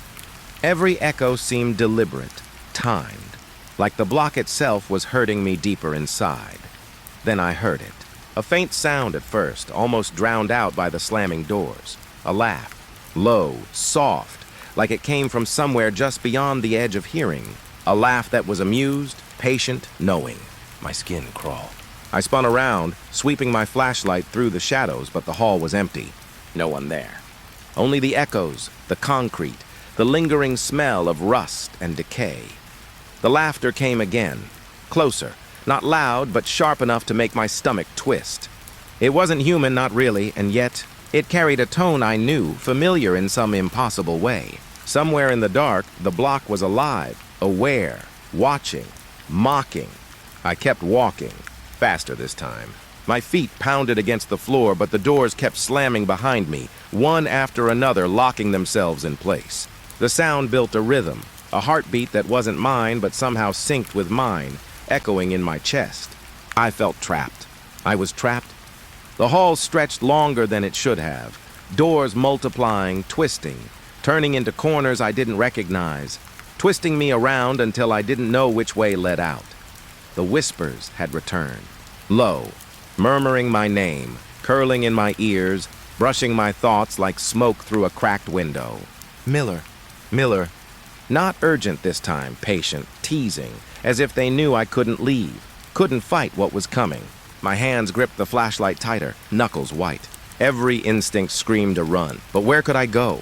Every door I passed slammed behind me, locking with a definitive finality that made my stomach drop. I reached a T-junction I didn't recognize. Two hallways stretched away from me, identical in every way, yet both leading nowhere I could remember. The doors on either side slammed in sequence, one, then the other, like a cruel countdown. The laugh came again, closer this time, floating in the darkness, curling around me, filling the hall with a presence I couldn't see but could feel. I tried calling out. My voice trembled. Hello, anyone there? Only the echo answered, stretched, distorted, until it returned to me as a hollow mockery of my own fear. The block had no one else, yet it spoke. It watched. It waited.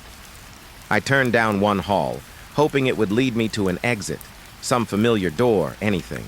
But the walls seemed to close in. Shadows stretched impossibly, elongating toward me. Every step felt heavier, every breath tighter. The laughter followed, always just behind the edge of light, somewhere too far for me to catch, yet near enough to make my chest seize. I stumbled into a small room I didn't recognize. Dust choked the air. Broken furniture lay scattered, cracked, splintered. And then I saw it, a door at the far end, slightly ajar. Relief flickered through me, sharp and sudden. Maybe this was it. Maybe this led out. I ran toward it. My hand reached for the handle, and the door slammed shut so violently it shook the walls, sending a shiver down my spine. I pressed against it, trying to push, to open it, but it wouldn't budge. My breath came in ragged gasps. The laughter started again, louder, almost satisfied this time, weaving into the sound of my own heartbeat. My flashlight flickered, casting the shadows around me in impossible angles. I thought I saw hands press against the walls, twisting, reaching toward me. I jerked back, but they weren't real. They couldn't be real. Could they?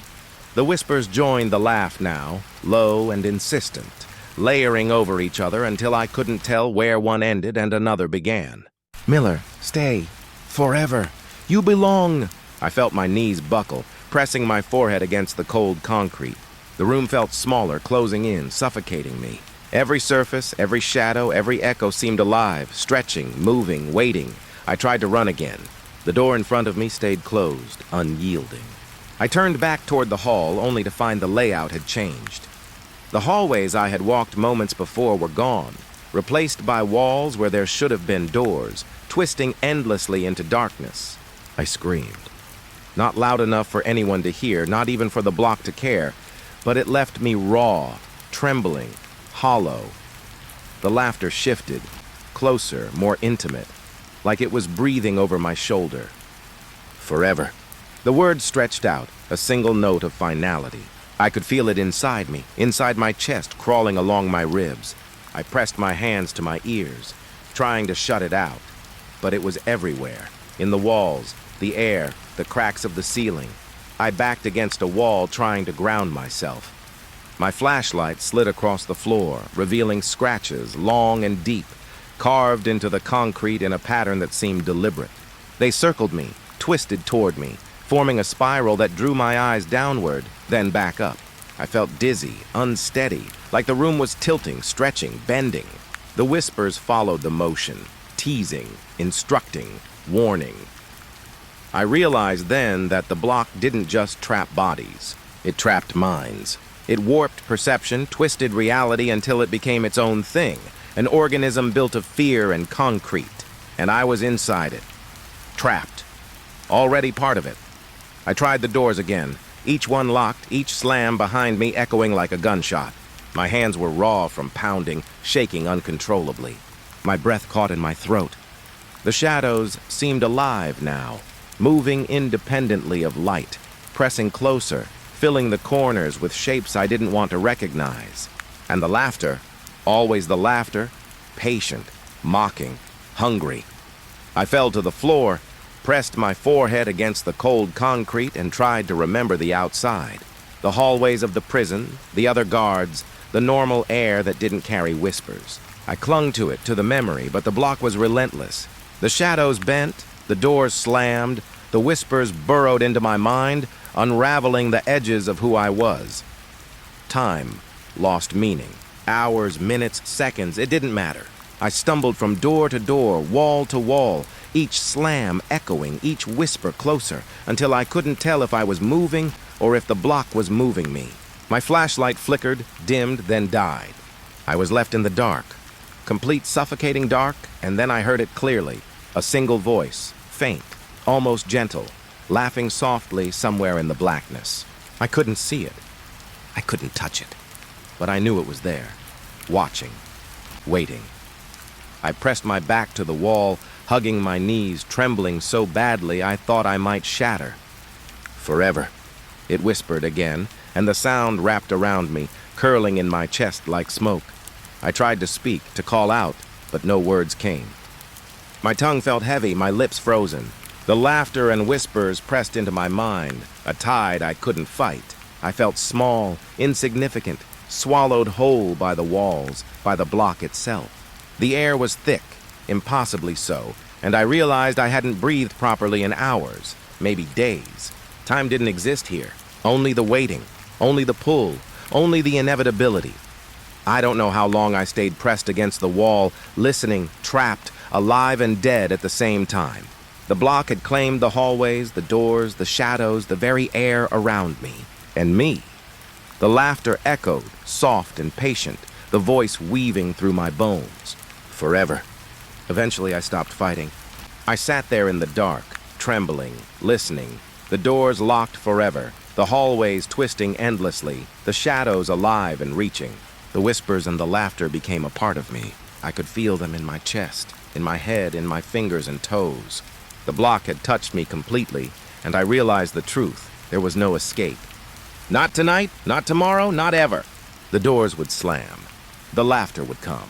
The shadows would move, and I would be here, locked forever, a prisoner of a place that wasn't a place, of a block that wasn't a building, of fear itself. I am here, and I am not leaving. I can't say when it started. One moment, the prison was just walls and iron, the smell of rust and damp echoing through the halls, and the next, something shifted. I felt it first as a cold weight on my shoulders, like the air itself had grown heavier, thicker, pressing against me from every side.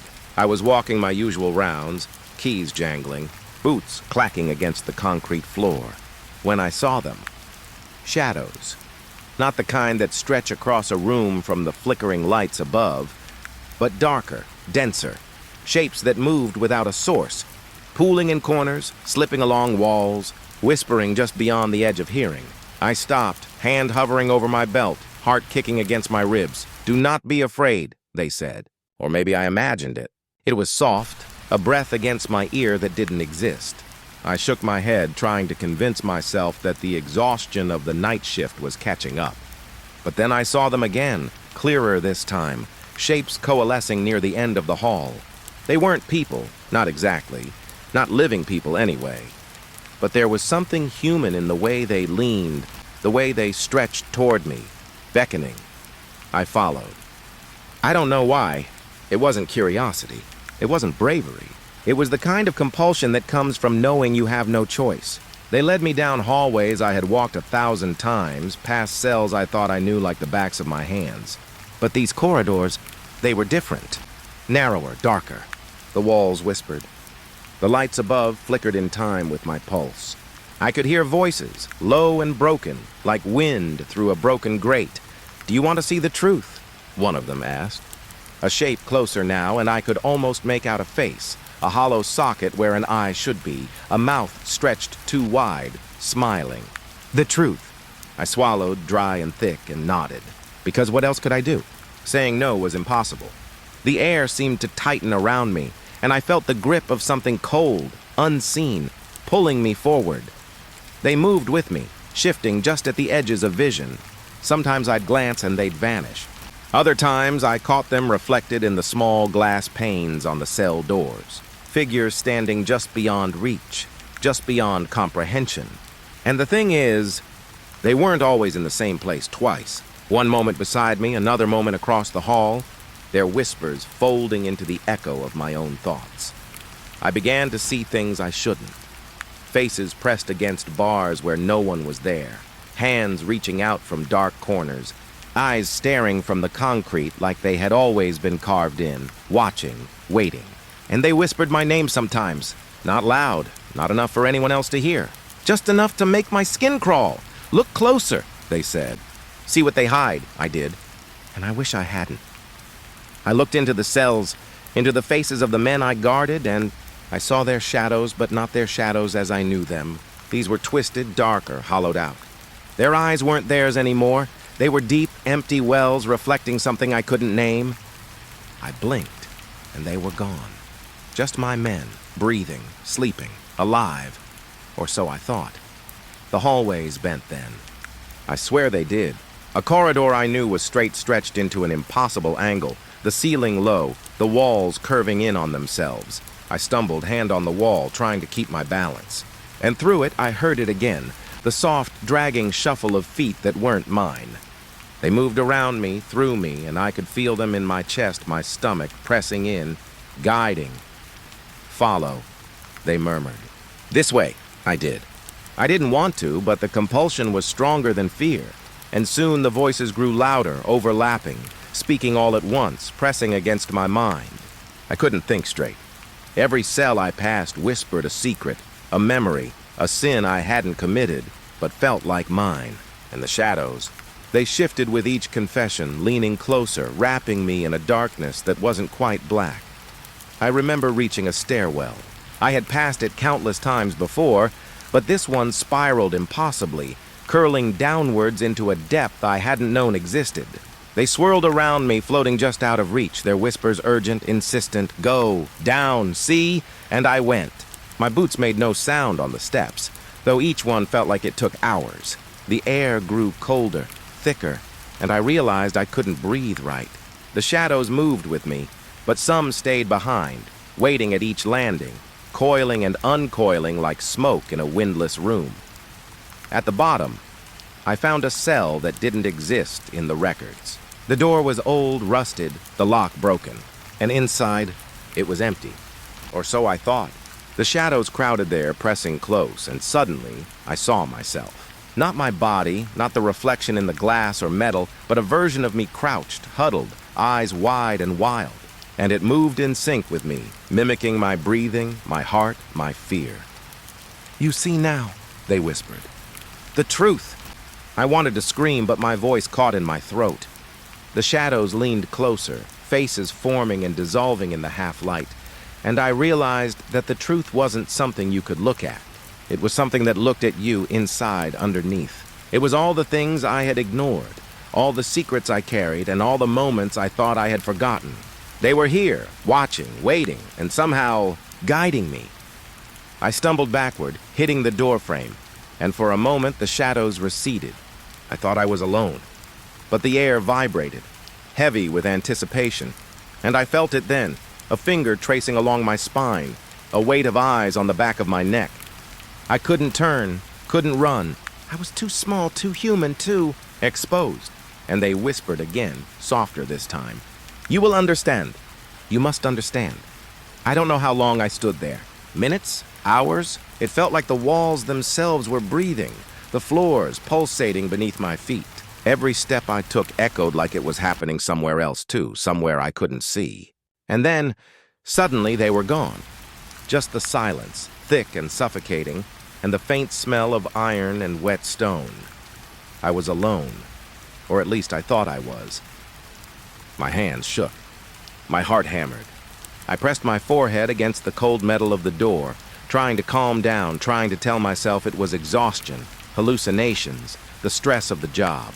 But I knew better. I had followed them. I had let them guide me.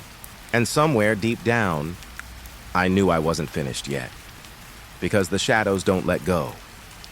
They wait, and they show you things you don't want to see. I took a step back into the corridor, boots echoing hollowly, and the shadows returned at the edges of my vision, always there, always waiting. And I walked on because that's all I could do. Walk, follow, survive. But I know now that it's not about survival. It's about understanding, about seeing. And when the next step comes, I'll follow again whether I want to or not. I can't say exactly when it started, but the mirrors began to betray me first. Not the ones in the cells, not the ones in the hallways, but the small, cracked panes scattered through the prison, the ones you barely notice. At first I thought I was imagining things, a flicker, a shadow, a trick of the light. But then I saw her. Her face pressed against the glass, pale and hollow, eyes wide and dark, staring at me without blinking. I jumped back, nearly dropping my keys. The reflection shimmered, just for a moment, and she was gone. My heart pounded, my palms slick. I told myself it was exhaustion, that the long nights were getting to me. But deep down, I knew it wasn't that simple. The next day, I couldn't shake it. Every reflective surface I passed seemed to hold something.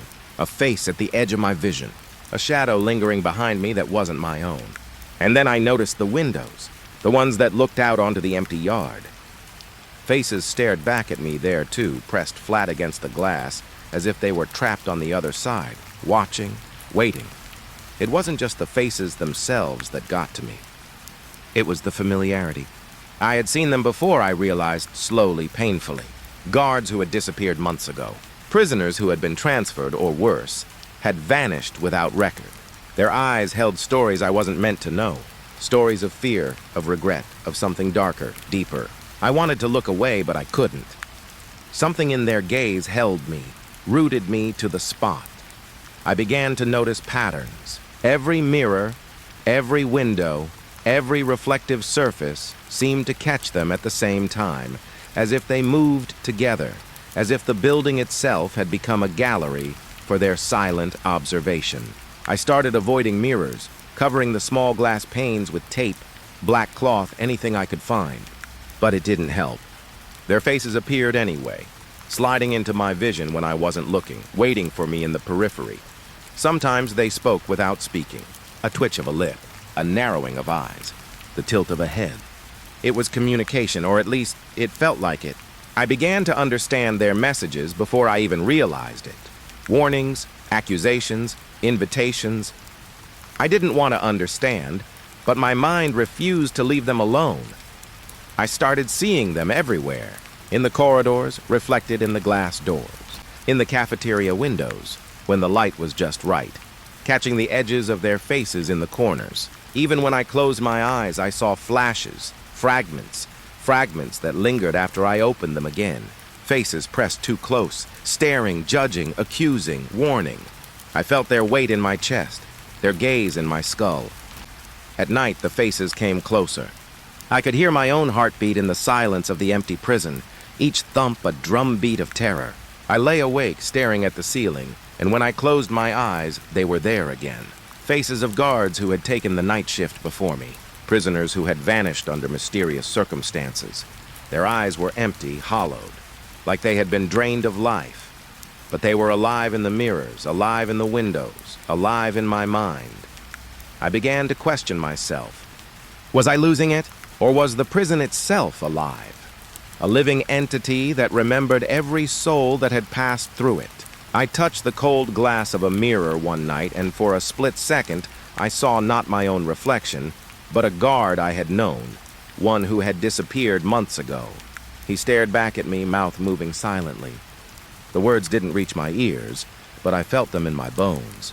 Something warning me, something pleading. The faces weren't just past guards. Prisoners, too. I saw the ones whose crimes had been too small for the headlines, but too big for mercy. Men who had begged, pleaded, cried, and then disappeared. Their faces stared back at me, eyes wet, lips pressed together. I could almost hear their breath on the glass, smell the fear that had once consumed them. It was suffocating, overwhelming, impossible to ignore. I began avoiding the reflective surfaces entirely. I walked the halls with my eyes on the floor, my shoulders hunched, my breath shallow. But even then I caught glimpses. A flash in the corner of my vision. The glint of eyes in a darkened hallway. A half-formed face peeking from a corner. Always watching, always waiting. One night I passed the main hall, the large window that looked out over the yard. The moonlight cast shadows, but the shadows were not alone. Faces, dozens of them pressed against the glass. The prisoners, the guards. Faces I had seen and faces I hadn't. They stared at me silently, and I felt the collective weight of them all. Their eyes bored into me, demanding acknowledgement, demanding recognition. I couldn't look away. I couldn't move. My body refused to obey. I realized then that they weren't just observing.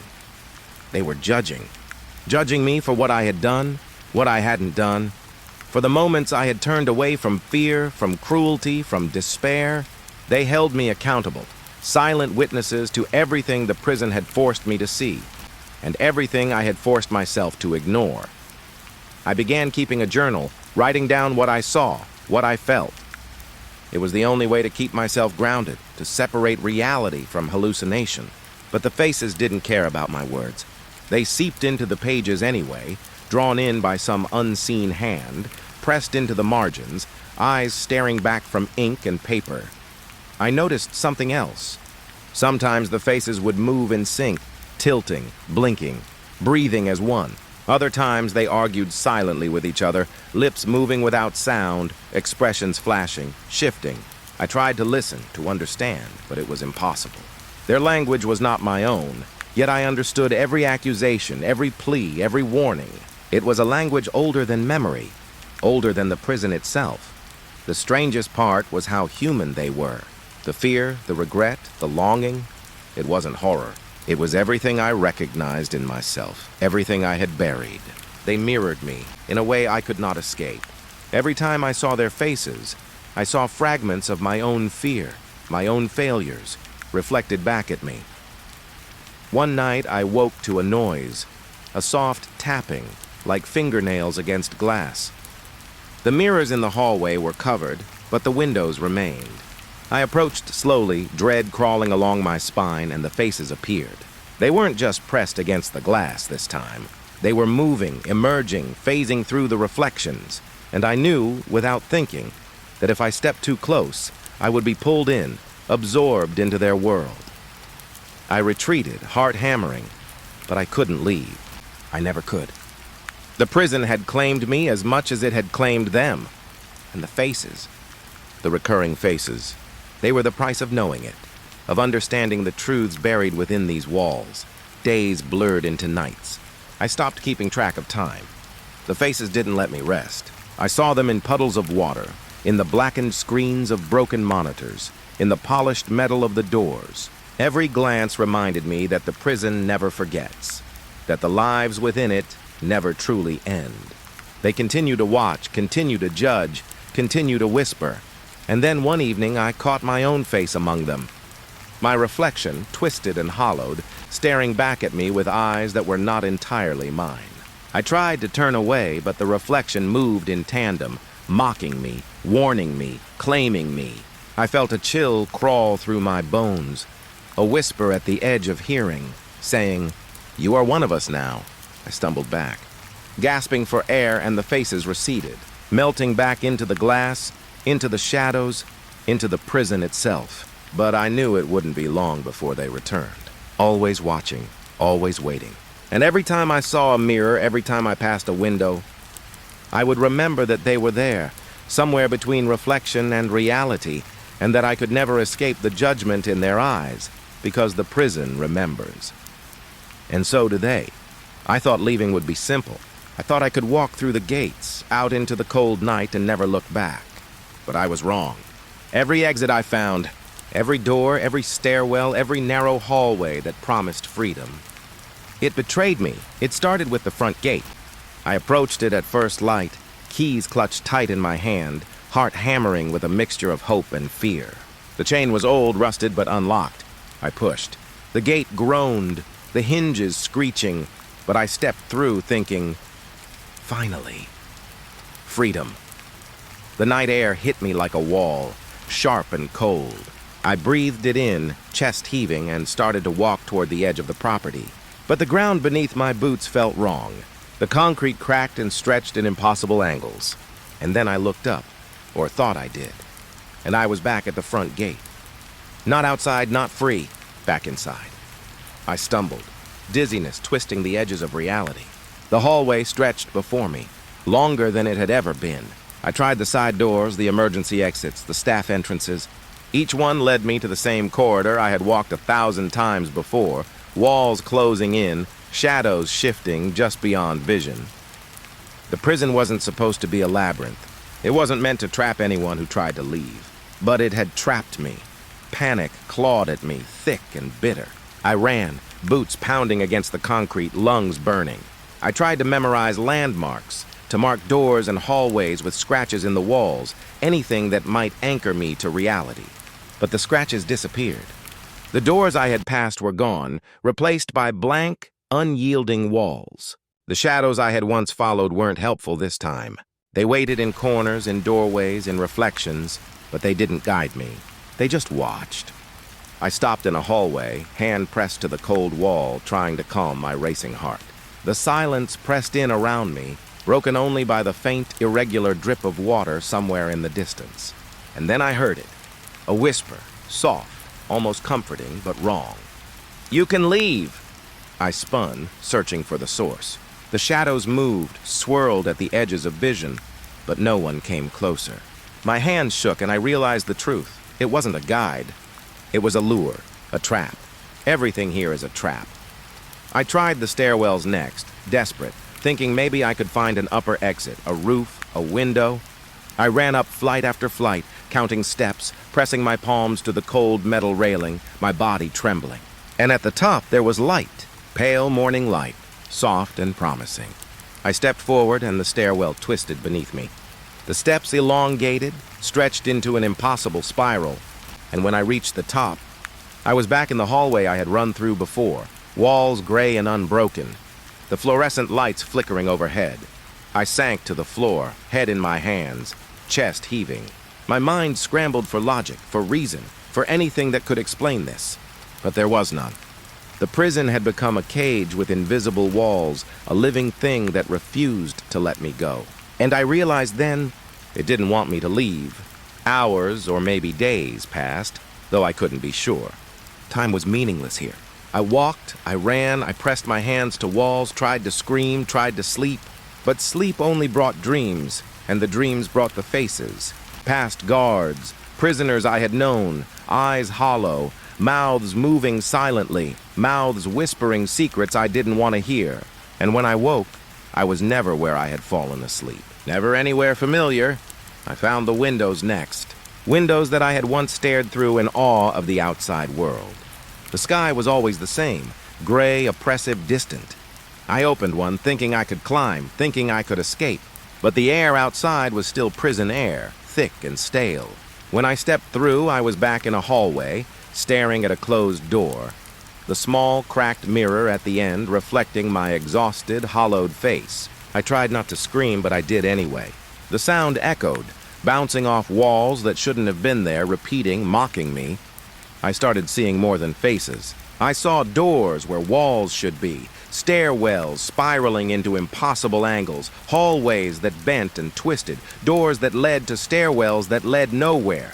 I began to lose track of how many exits I had tried, how many corners I had turned, how many dead ends had swallowed me whole. Each failure drove me further, deeper into a panic that was slowly hollowing me out from the inside. The shadows returned, not helpful this time. They moved around me, floating, coiling, whispering in languages I almost understood. Almost. They pressed against my chest, my shoulders, my back, reminding me with every touch that I belonged here. That escape was not an option. I tried to push them away, but they weren't solid. They didn't yield. They were the prison made flesh, made air, made fear. I remembered the faces again. The mirrors, the windows, the endless eyes watching me. They appeared at every turn, silent, judging. Sometimes they mimicked me, moving in tandem. Other times they twisted, horrifying.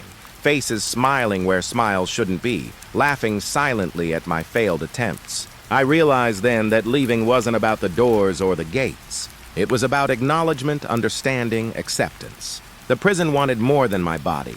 It wanted my surrender. I tried talking to them once, my voice hoarse, my throat raw. "I don't belong here," I said. "I don't want this." But they didn't answer.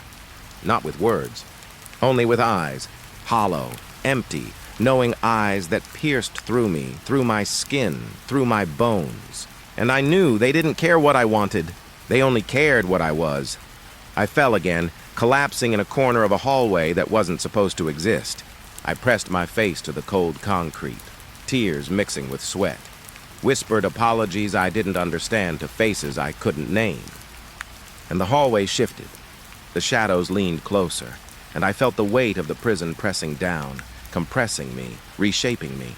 I thought fleetingly of my life before this place. The mundane rounds, the dull conversations, the small routines that had once given me comfort. I thought of leaving, of walking out the real world, of breathing fresh air, of seeing sunlight not filtered through barred windows. But the thought was swallowed immediately. The prison had rewritten the rules. Outside no longer existed.